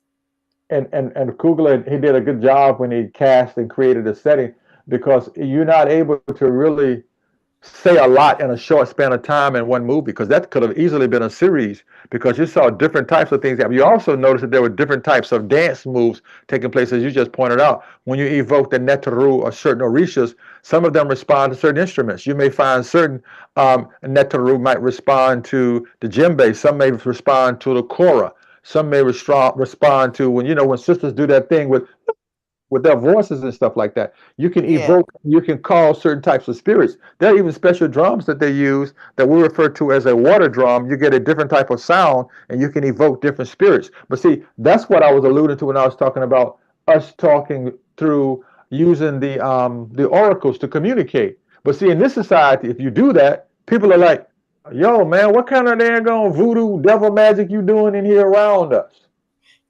No, I'm very much aware, and that's what made me think about it when you had said that. Because I'm saying, but we do it and don't even recognize that we're doing it. Because I'm saying, you know how the sisters and the brothers in the Christian church, Oh yes. okay, music get good, and they be dancing around the church and whatever. All of a sudden, that African comes out, that spirituality. Yeah, you can't hide it. Like Earth, Wind, and Fire said, you can't hide love. You cannot hide it. It'll come out all by itself. But that's back to me telling you about your pineal gland and your Bluetooth. But see, let's put that in perspective. I want to give you a perspective about something. I made a comment about Easter. A lot of our people don't have a clear understanding of, it's not exactly how colorful your garment is. It's often, what is your garment made out of? Is your garment made from silk? Is it made from rayon? Is it made from bamboo, which is a type of rayon? Is it made from cotton? Is it made from linen? But if you're rolling around a whole bunch of polyester, Dacron, synthetic fibers, you're not going to be able to commune and connect with the spiritual energy because it's not natural. You follow me? And when you have unnatural things on you, unnatural things happen around you. And as you know, as I highlighted in the beginning, you saw those people there. If you saw the second Wakanda when they came out and they were acknowledging King T'Challa, and they actually did a funeral for him, and they were pointing out, like, you see all the white and the people were wearing certain things, and women had certain hairstyles, and they were acknowledging there's certain things you do to let the spirit know that it's nothing they need to hold on to on this side, and you reflect. They go back to the side where their ancestors are, and you're giving the ancestors, you're actually escorting them to join their ancestors. Yes. And it was pretty nice the way they did it when they brought the second Black Panther on, and you saw the T'Challa's spirit going up, and it just went up into the abyss of oblivion, because the average person in America, we think of so-called quote unquote heaven or that elevated state of consciousness to be above us, but the planet is spinning. So Yeah. above is always, as you heard it before, as above, so below. You follow me? So what you think is above you is never really above you. What's below you is also above you. And I usually tell people your sense of direction is governed by your vestibular system in your body, and you have your own gyroscope. If I were to turn you upside down, you feel kind of weird. But the average human doesn't realize that your optics turn things upside down. And when you look in the mirror, everything is turned around. What you're looking at in the mirror doesn't really represent exactly what's going on. It flips stuff around. Even if you thought that you could just go on the opposite side and be there, it's still not going to be the correct hand raised, because the mirror reverses things. You feel me? So you're living in a world just like they played with you in the Matrix. And that's why when I talk to you about the brain, we can trick the brain into thinking stuff that it doesn't even remotely relate to reality. That's why cinematography. It's a reason why a lot of Black people, when they go to the movie, it's a term called absorption, right? And deep immersion in thought. You've been to movies before. I remember when I was even looking at Sinners, and the people were like, the spirits, the vampire quote unquote spirit, were trying to get back inside where they were having their party. And the brother sitting behind me and the sister sitting 2 seats over to my left were like, hey, they were so wrapped up into the symbolism that they had visualized in their head the movement, like, hey, don't go there. You can't. And they were wrapped up into it. That's called absorption. And so Hollywood, you may not know. Hollywood, there's a wood called holly, and that wood is associated with the wood that they use to make magic wands out of. And there was a special wood that you use if you play a Donald drum or a talking drum. And if you recall anything related to roots, you would know that LeVar Burton's character, Kunta Kinte, when he went to make his drum, his behind started talking to the tree about the drum. And when the slave catcher showed up, he was actually conversing with the tree, just like George Washington Carver talked about. You talk to the plants. And that's your pineal gland. That's your relationship with the universe. And people that are very good at that, Westerners will say they have this ability to resurrect chlorophyll. And they will call it, you must have a green thumb because you're good with plants. Are you following me? So our lives are intimately tied to nature. And the word for nature in the Netaru is NTR, which is nature without the vowels. The U, the A, and the E are gone. But Neta literally represents nature. And the Netaru represents the attributes of nature. And conscious Africans, they know this. And they know that there are different voices in your spirit. And your spirit can be taken care of depending upon the consciousness that you're around. Last comment, and that doesn't mean I'm through. It just means people can make comments. You ever heard people say this before? You know, being around you just makes me sick. Whoa, yeah. Right. And then have you ever been around people, and once you're around them for just a short span of time, you get this little malaise, you just don't feel well being around them? And have you noticed that little babies don't like to be held by people that don't like or disrespect you? And have you noticed that you can have a dog or a cat? The dog might get restless, the cat just may go away. And if you have a horse may just go like, hey, you ain't riding me, you got the wrong kind of vibe. You're not riding me. And they won't even allow you to get close to them because the animals can see on the astral plane. You feel me? They can see who you really are. And little children can too, particularly little babies. Yeah. Babies can even tell when you're around people that don't like you when they're in utero. When they're in your stomach, the baby might get restless. They might decide they want to take their little heel and press down on your bladder or kick around a little bit. And the baby just be like, hey, I don't want to be around him. I remember when my lady was with child, and I used to tell her, you don't let certain people touch your stomach. You feel me? Because oh yeah, you know that's one of our old things. But you also said something that also triggered me, and that was when you talked about the clothing, because Mhm. African clothing, if it's traditional African clothing, it's made from cotton, Oh, yes. a natural fiber that, And they again, like you're saying, and connects they us to the earth energy. and they dyed it with some berries or some fruit. Exactly. You feel me? It's Uh, nothing artificial about it. Mama Tendai, Yes. can you talk about how during certain African societies and cultures that the magician had to go through spiritual training and initiation? Well, I'm thinking that the brother's going to speak on that, because when he was talking about the oracles, basically he was implying that, that you have to go through specific kinds of training to help you to be able to open the avenues, because we've been so reconditioned, as he's saying, to not be able to communicate as we normally would, with the spiritual elements in the universe.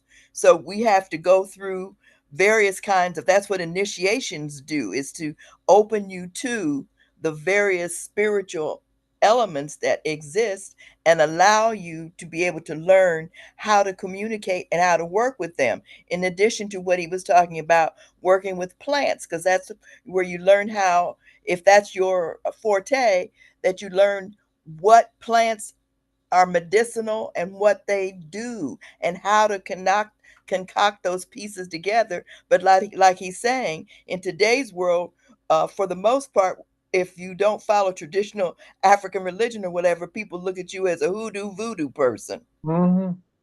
She just answered it for you, brother. And the bottom line is, oftentimes there are certain little geometric things that they may do, from the way a person's hair is cut, or what she might have on her crown, or the brother might not be allowed to have certain foods. And oftentimes there is a ritual cleansing baths that they go through. And sometimes people would get together, oftentimes the elders, and they would resonate or they would recite mantras that we call chanting. And Mm-hmm. your grandmother, when she would make your favorite foods, she might say something to you weird one day. Boy, I got distracted. Something happened outside the house, and I forgot to sing when I was making your cake. So if Yep. it tastes a little different, I'm sorry about that, but it's still the same cake. And because they know you put vibes in it, and your grandparents will tell you, boy, you better get out of my kitchen with all that foolish and that noise. And ironically, what the sister's telling you about now is back to me telling you about the solfeggio scale. Music, when she's talking about ascension in music, music was always used for healing. You feel me? It was used for healing, a preparation for another state of consciousness that you were about to go into, right? Now, Beyonce caught a lot of flack when she started telling people about country, and we all know, because the banjo is nothing but a version of the kora, all right, with the big gourd and with the strings on it. And there's a similar instrument related to the koto that the Africans have, a special kind of wood marimba that they would play, a balafon. All these things are tied to the continent of Africa. I don't have the slides to show you about how the so-called Chinese people, Asian people, they all came from Africa. And like Mm-hmm. I mentioned to you guys earlier, the melanin, that's why I call our vanilla brothers and sisters vanilla brothers and sisters. Even though those that have become hybrids and lost their connection to the universe because of calcification of the pineal gland, living in the Caucasus Mountains and not having access to natural food with the right minerals from the earth because they were in that cold climate. That's why I gave props to Baba Hawata Kabah to point things out about spirituality. But as the sister made the reference about ascension in music, you can see here the do re mi fa sol la ti, but you can see the solfeggio scale captured. And how it's a reason why educated black folk that were wrapped into the church, you will find a lot of black women, they got to have their purple on. They know that color is associated with a higher level of consciousness. You feel me? And so people, they know, and everybody knows that green is related to healing. You can take any dog that has been injured or compromised, you may find them eating grass. You feel me? And then the acids that come up when the dog is really ill, they may basically eat their own vomit. And they're really ill then. But what I'm getting at is, any of you all old enough to know when mothers used to chew the food for their baby before they had food processors? Yep. Absolutely. The Yes. mother, and any of you old enough to know that in certain places in the islands and in the deep South, Alabama, Georgia, South Carolina, North Carolina, Mississippi, the mother may have someone to go and get a special kind of dirt for her, usually a burgundy or dark colored dirt they call clay dirt. and they wouldn't eat it, but they would suck the dirt. They would bake it in the oven. They would Mhm. suck the dirt to get the micro minerals out of the dirt. Mhm. Today, we know that as homeopathic medicine. You follow me? And it's been around for a long time. The point is, things that African people have always done that vanilla people told you was hoodoo and voodoo is literally designed to keep you from connecting to yourself. It's a reason why, what's that guy's name? Leopold from Belgium. And even when they came here, they were basically sever the hands of some of the people that didn't turn over as much they wanted them. They would cut their hands off and make their fathers hold their children without their hands. And they did that to some brothers that were drum. And down in probably Panama, probably Peru, individuals actually created another version of the drum called the cajon, all right, which would look like a box so that they could play those rhythms and they could play their music when the people were not around. Because as you stated earlier, the drum represents the heartbeat of the earth, but the drum was the ultimate tool for communicating. It's the reason why the First Nation people always would use the drum. It's the reason why they had certain rituals that they would go through and certain pounding dances on the earth that vanilla people just thought was some weird superstitious stuff when they were talking about a rain dance. You have power. You guys are probably not old enough to know that immediately in the throes of the Vietnam War, the U.S. government was doing cloud seeding all over certain places in Africa to create droughts, all right, to control the actual access to the crops. And today we have some other stuff called demon seeds to control the soil and the crops. You are dealing with the Yurugu. You're dealing with a people that Dr. Wilson always points out. You are in a war. And the problem is that you are having difficulty dealing with raw because actually I just said it, because war is being raw. It's like it's right in your face. When Project 25 hit the fan, people started talking about the Donald. The Donald can't do this crap by himself. No. It's a system in place. And you guys have been looking at trial runs over and over again to see how far they can go with instituting martial law. Mhm. Because you are, I don't even think I have the slide in front of me to show it to you because that's in another presentation. But I call it the 4 M's. It's music, melanin, mass population control, and then what we do with the music to like reshape your mind into not thinking. I don't think I have the slide in front of you. That's why I told you about religion holds you in place. I'm almost to the slide and I'm going to make this point. I need to go to the slide to make this point. You'll see what I mean when I get to the slide. See this slide? You see REM sleep? People get a little high, they be dreaming, and they don't know that they're a little high and dreaming. But note that REM sleep, that's when you're in deep dream state. But look how close REM sleep is to being conscious, okay? And look where deep sleep is close to you basically coming out of or being under general anesthesia. And general anesthesia can literally put you into a state whereas you're almost like a vegetable and you're coming out of that vegetative state, just coming into consciousness, and you're in a daze. I call it the lullaby trance in one of my books, right? And then when you look over at deep sleep, when you're in deep sleep, you're not dreaming, but it's almost like you in one step before you go into a coma. But people that have been in comas have been able to tell you what's going on around them, but they just could not move. That's like the zombie state. So what we do is we use religion to keep you in this crescent, and you don't know you're in that crescent because every now and then you have a dream that you think is revelatory, and that dream oftentimes you funnel information that you got from the religion because that's where your thoughts come out all by themselves, the things that you're not allowed to discuss in public. They come out in your dreams. And when they come out in your dreams, there are people that have dreams they're not even comfortable talking about. I guarantee you, as old as you all are, at least 9 out of 10 of you probably had what they call a wet dream, a nocturnal emission dream. And that wet dream was so real that when you were in that wet dream, you woke up with the evidence that you thought you were doing what actually took place in the dream. Your body actually did that. Your pineal gland actually has crystals in it. Your pineal gland can give you pulses of light energy in the darkest night. That's why I used to crack jokes about black was here first. It's the only color that can be seen in the presence or the absence of light. Black has always been around. That's one of the reasons why they had in Genesis, the Great Spirit said, let there be light. Let there be light, because light's always in the darkness. The truth will come up. Oh yeah, brother, his favorite word, blacktricity. Blacktricity, baby. You talking about it. And so the bottom line in a nutshell is when I was telling you about your pineal gland, I don't need to speak to you. You don't need to speak to me. You can stand close to me and I can stand close to you. And if I have on natural clothing, I haven't got to say a word, and you have on natural clothing, our chakras will have a conversation all by themselves. And when you leave and I leave, we haven't really left, because our bodies will reverberate and resonate like, damn, I got vibes from that person. She got vibes from you. Mm-hmm.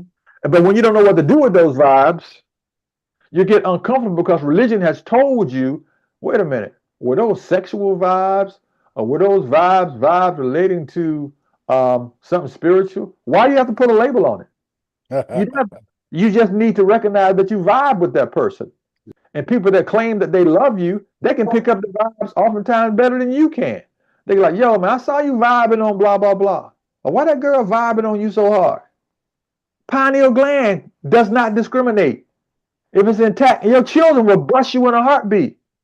You know that lady daddy. She act like she know you. She ain't said a damn word. The kid can pick it up, because their pineal glands are in full operational mode. And that's one of the reasons why you see people to this day obsessed with things they see online, because they are being dumbed down. And this particular brain here, the colossus, man, this bad boy, I don't have any words to tell you what it can do. Because you remember, you are a hydrocolloidal carbon-based photobioelectromagnetic transducer, which means you pick up pulses of electrical energy all the damn time. All the time. And one of the reasons why I wear hats all the time and oftentimes sunglasses, my brain will be like I'm looking at 25 stations of information, processing stuff that people don't want me to see. And so I'll isolate myself, because something might slip out of my mouth that I wasn't able to couch in humor. Because I don't like to be in the presence of energy that is not anchored. And so many people are not anchored that their minds will reverberate around their lower chakras. And they're usually trying to figure out what can they get from you.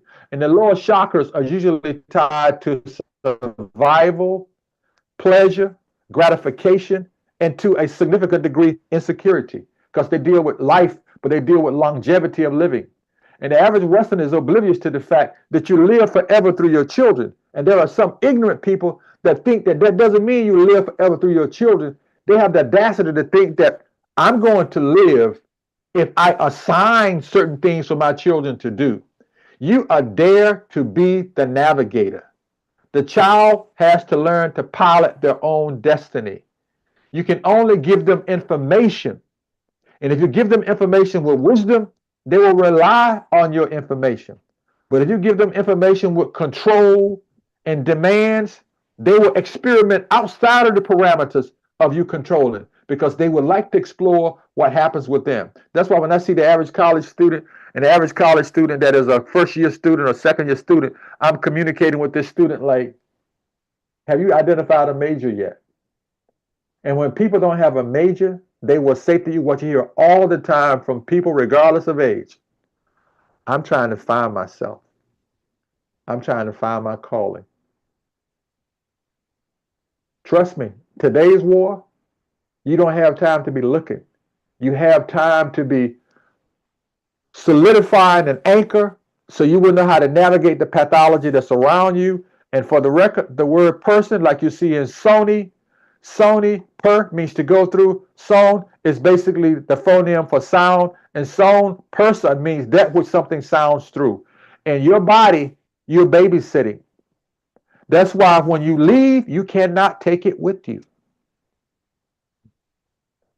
It's here. None of the things that you had in the realm of physicality belong to you. They are on loan. And the most powerful instrument you have is your voice. Words spoken cannot be taken back. So be careful of what you say. And more importantly, be very careful of who you give your attention to, because they will feed you a bunch of misinformation in a heartbeat.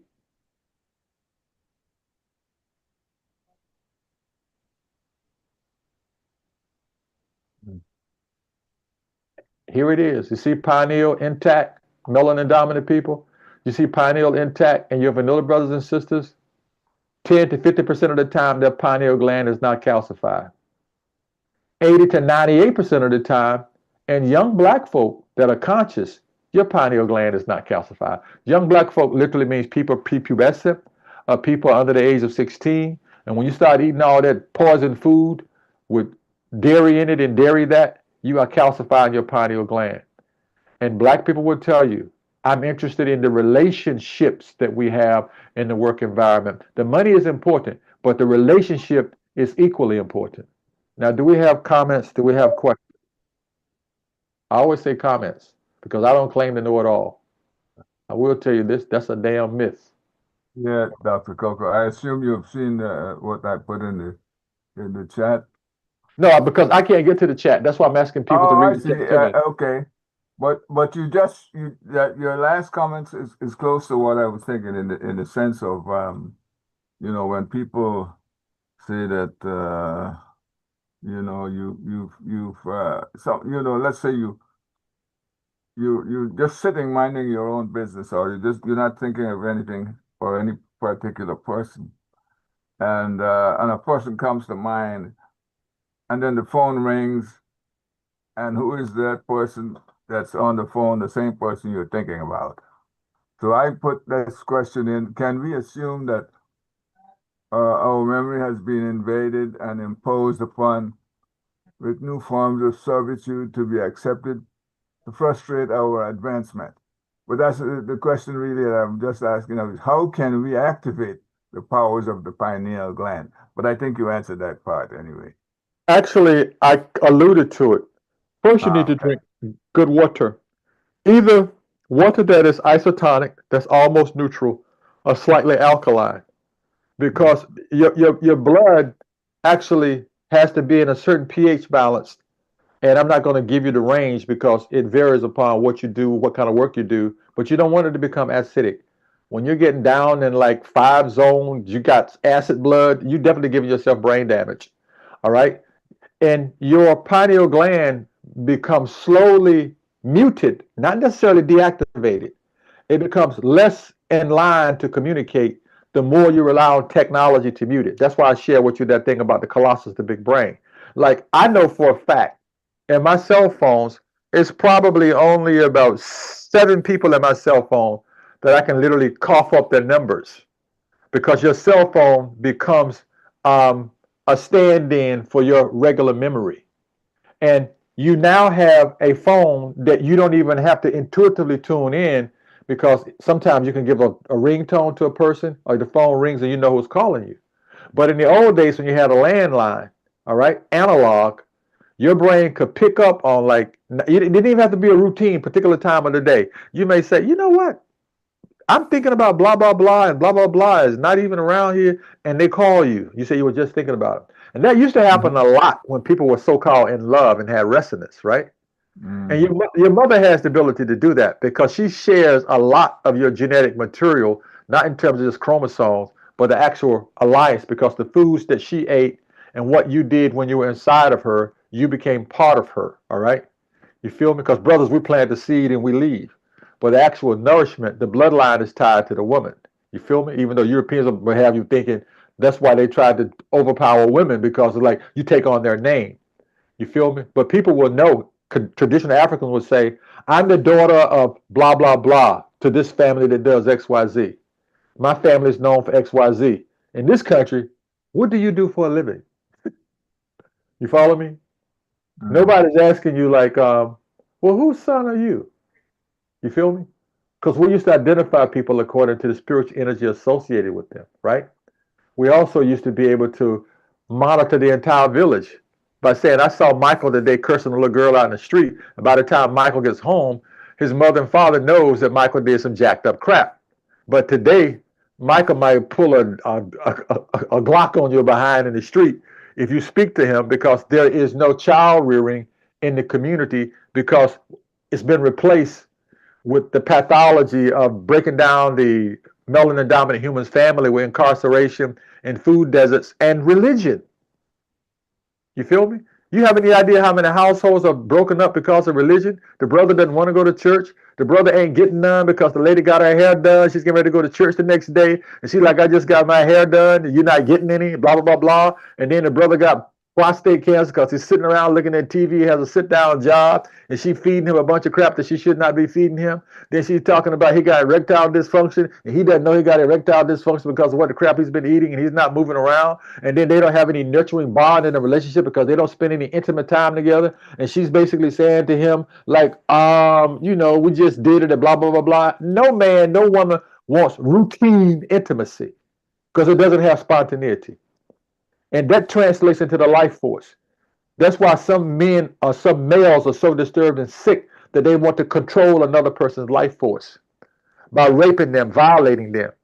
And these cognitive rapes that are taking place in the United States today with all these new guidelines and these laws, I don't know I shouldn't say I don't know, because these people are stumbling. They are falling. And brown and black people do not need to prop them up. Need to let them stumble over themselves. And here is the reminder. You see, before our beliefs were connected to nature and natural law. Afterwards, we associated our beliefs with the personification of a particular religion because the Neter and Neteru was tied to nature. This was tied to a belief system. And then it became tied to that, which created confusion. And then you see here, hereafter confusion, the sheep following this person here. Where's that minister at? Right there. And he has this book in his hand, the Bible. And I have another one, him having a gold ceiling. And you can see all these people here. These people here are not that dissimilar from the people that you see here. These are zombies. They just walk around looking for brains, looking for consciousness. These people are here because they're looking for salvation and consciousness. And this brother here in the cloth, he's telling you it comes out of that book. I say to you, I could probably name at least 5 holy books now, from the Bhagavad Gita to the Upanishads to the Quran, to the holy tablets, to the emerald tablets. You know, those are holy books, all right? The Tibetan Book of Great Awakening. But Americans would tell you there's only one holy book. It's Biblios, usually the King James Version of the Bible. Some Muslims would tell you it's the Quran, all right? It's only a few Muslims that would be able to tell you that the Prophet Muhammad was a melanin dominant person. You feel me? So, I mean, I'm going to shut my mouth and allow people to say what they want to say as we leave, meaning they can make a comment, a suggestion, or share whatever they like. And I hope what I share with you impresses upon you how critically important it is not to be caught up with a person's religion. And some people have taken spirituality and turned it into a religion by allowing you to worship their interpretation of different dimensions of spirituality. Mhm.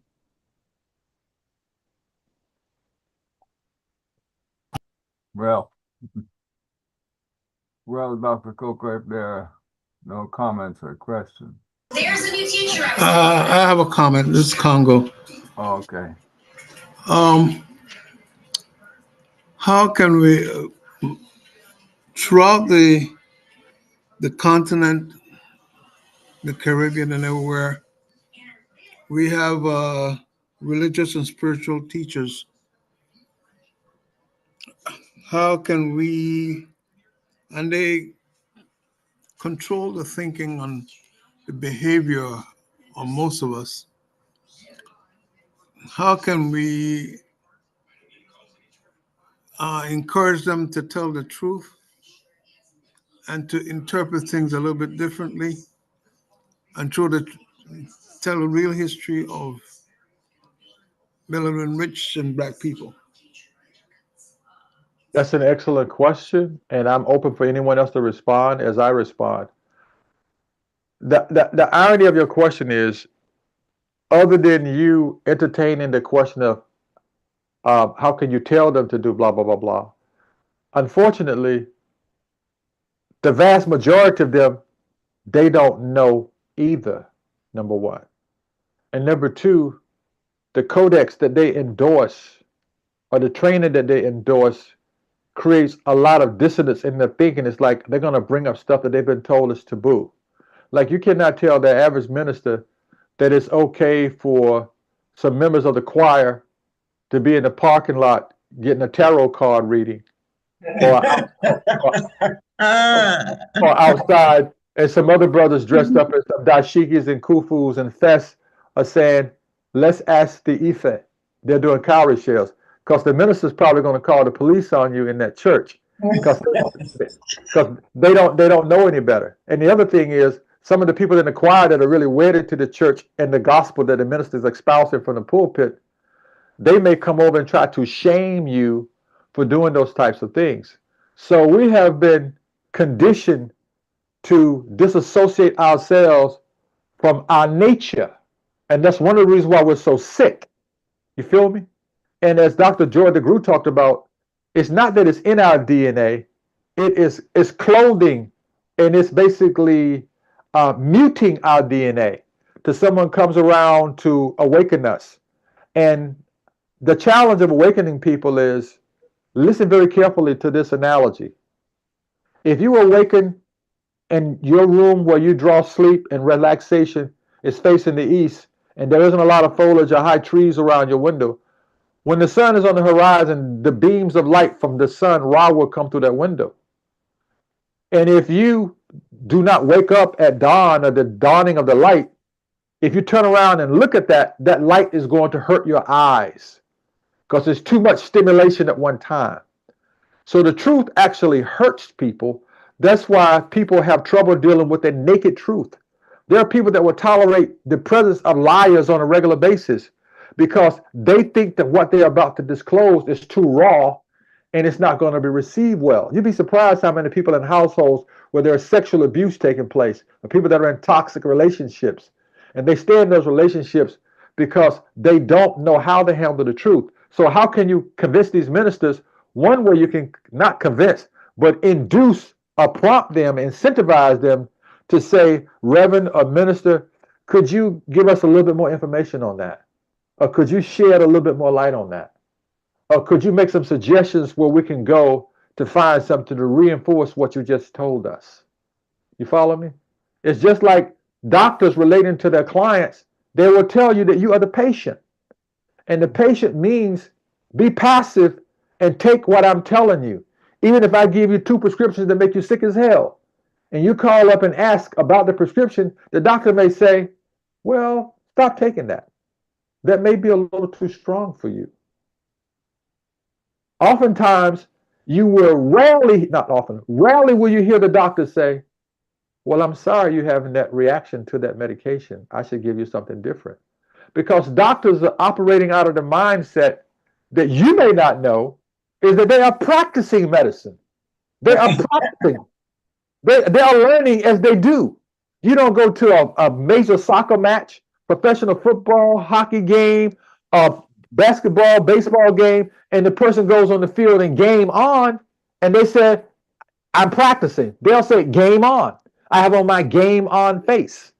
When you see people playing tennis, doubles or singles, or boxers, they don't go in and say, let me go in here and get a workout and practice. They go in with the objective of leaving with a W. But doctors go in with the objective to let me treat your condition. All right? Healers will say, we're going to heal what's going on with you. This will heal you. And they don't know any better on one hand. And then on the other hand, they have too much pride to say, I don't know what to tell you to do. In traditional so-called Eastern medicine, the people will check your pulse over and over again. They will get you to lick out your tongue. Look at your tongue. They will look carefully at the sclera, that's the white part of your eyes. They will smell your breath.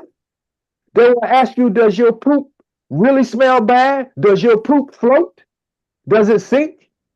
Westerners will say, go drop me a load of urine, and I want you to send a sample to the lab. Because it's the people in the lab that helps the technician that you call the medical doctor figure out how to treat you. The doctor that thinks you need test A, B, and C has to get it approved, depending upon your HMO.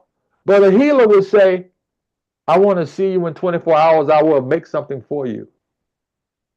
I will make something for you. I'll make something specifically for you. Are you feel me? The Papyrus of Ebers, the oldest medical book in the world, came out of ancient Kemet. And the reason why we don't have a name for it is because Ibers, some British people came across the papyrus and they put their name on it. Mhm. The Edwin Smith surgical papyrus. Edwin Smith did not live in Kush or Africa, but it's called the Edwin Smith surgical papyrus. Why? Because when white folk find stuff, they stick their name on it. One of the most well-known forms of dementia that undermines the neuronal network in the brain by really just degrading the glial cells, the stuff that holds the cells together, you call it Alzheimer's disease. A German doctor that noticed the pattern, his name is attached to it, Alzheimer's disease. So, you know, that's who they are. And they hide everything beneath this word here called hegemony, which means if we say it, it's the truth. And so back to the brother's question, Congo, how can you get these people? Ask them, can we have a circle and sit down and have a Q&A period with you? And can we make some comments about things that you're doing? That's something that I would love for us to do. Brother Kalanji that used to do WPFW a couple of decades ago, Kalanji, Tony Browder, a few other people, Kalanji would have these meetings at his home called a joyful noise. People would bring a musical instrument and we would talk about the state of affairs for melanin dominant people. But in this society, I don't know what the hell is going on with the Congressional Black Caucus. They should probably change that name from the Congressional Black Caucus to just the caucus. A group of people just get together to kick it. Because I don't know why they haven't pulled up on the Donald yet. I don't know why they haven't pulled up on, I just don't know why. But I do know that when people are fed information, you see this word, it's a word at the end of the word attent, to pay attention to. Touch, haptic, echoic, you're listening. Iconic, relating to light. Olfactory, relating to smell. Gustatory, relating to actual taste. But it's a sense that you have that's not up here. Intuition, it's not there. Are you feeling me? You better tell it. That's your most powerful sense. That is the sense that lets you know what's going on in the world. And intuition means to let the spirit in. Into it. Now, when you see attention, ION, the word emotion has the same connotation. Emote means to move. Ion means the ions are moving around inside of your body at a cellular level, at a microcellular level. And so when I can get you to move around within you and you don't know you're moving around, guess what you call it? I'm a little upset. I'm a little off balance. Or I feel a disorder. Or I feel a little bit unease. Disease, you're off balance. And when ions are randomly moving around in your body, guess what we call those things when they're randomly moving around in your body? We call them free radicals. Free radicals mean your molecular consciousness is randomly doing crap inside of you. That's why people say to you very candidly, when you start tripping, this is what they will say. Yeah, Mom, why are you getting all emotional about this? Get control of your emotions. So listen, people, I'm going to stop talking because I'll keep holding you guys. And I know right now it's already 22:30 hours. Yeah. And I didn't know what the official ending time was. So I just want to let you know. Thank you very much. Thank you very much, Dr. Coco. Again, you know, a wonderful presentation. And let me say that we're fortunate to have you doing this with us. And, you know, the city had, and there she is, the Queen Mother. She had a monthly, I think it was a monthly. Thursdays at Howard. At Howard. Dr. Wilson. And I'm hoping that that's what we're doing right now, because this is bringing truth, and we are truth seekers.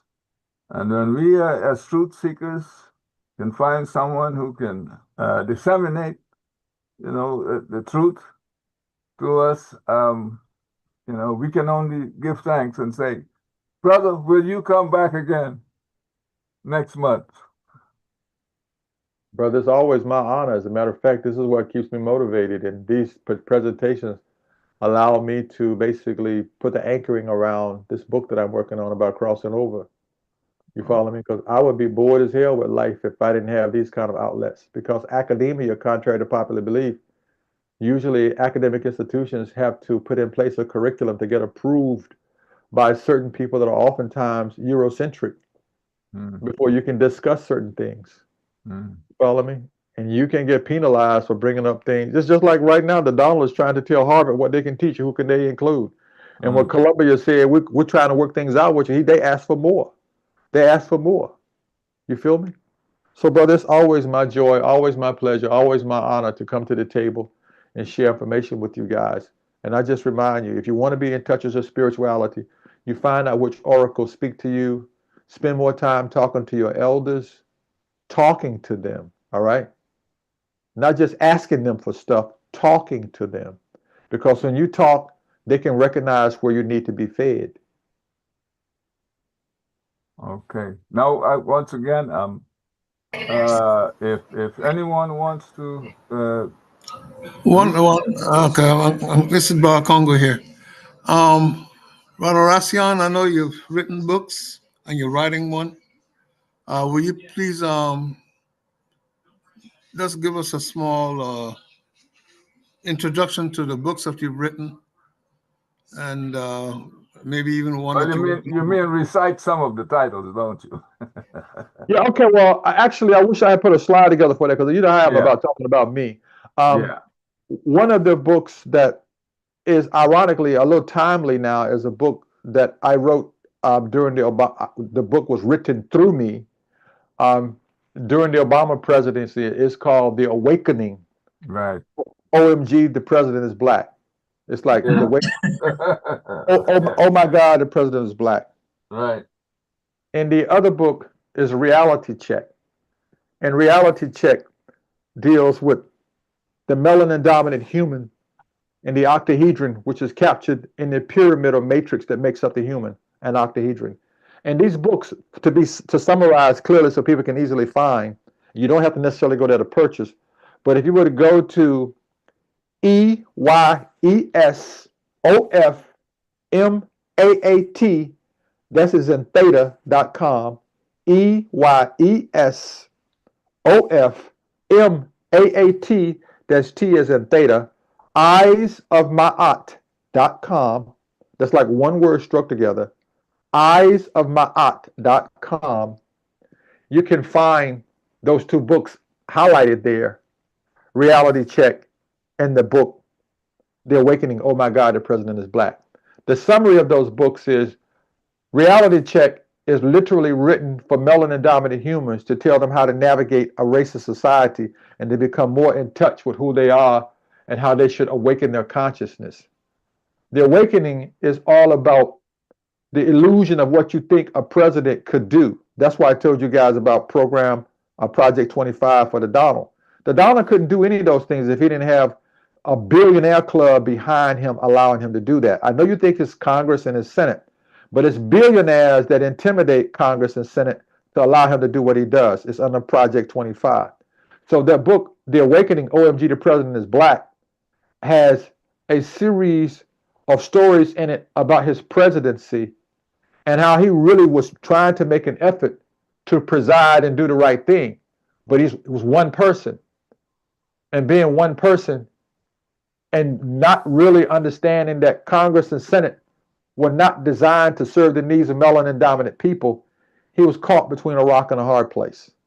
So eyesofmaat.com is where you can find information on those two books. And the book, The Ascension, Crossing Over, I honestly anticipated it being released by the winter of this year. And there's another book I'm writing about the brain, which would be easy to write. But the one about people crossing over, it has layers in it. And that's it. Thank you. Thank you, sir. All right. Well, when in closing, folks, we have to, as UNIA ACL RC 2020, we like to close with our motto as regarding UNIA's motto, I should say. That's one God, one aim, one God, one aim, one destiny, one destiny, One destiny, one Africa. one Africa. one Africa. Thank you very much. Dr. Coco will be with us next month. If I'm on the planet, I will be with you. No, Definitely. no, you, we will not allow that. You know, it's like Trump, he's telling people all over the world, you know, what to do, you know. We will not allow that. Okay, my So, sister.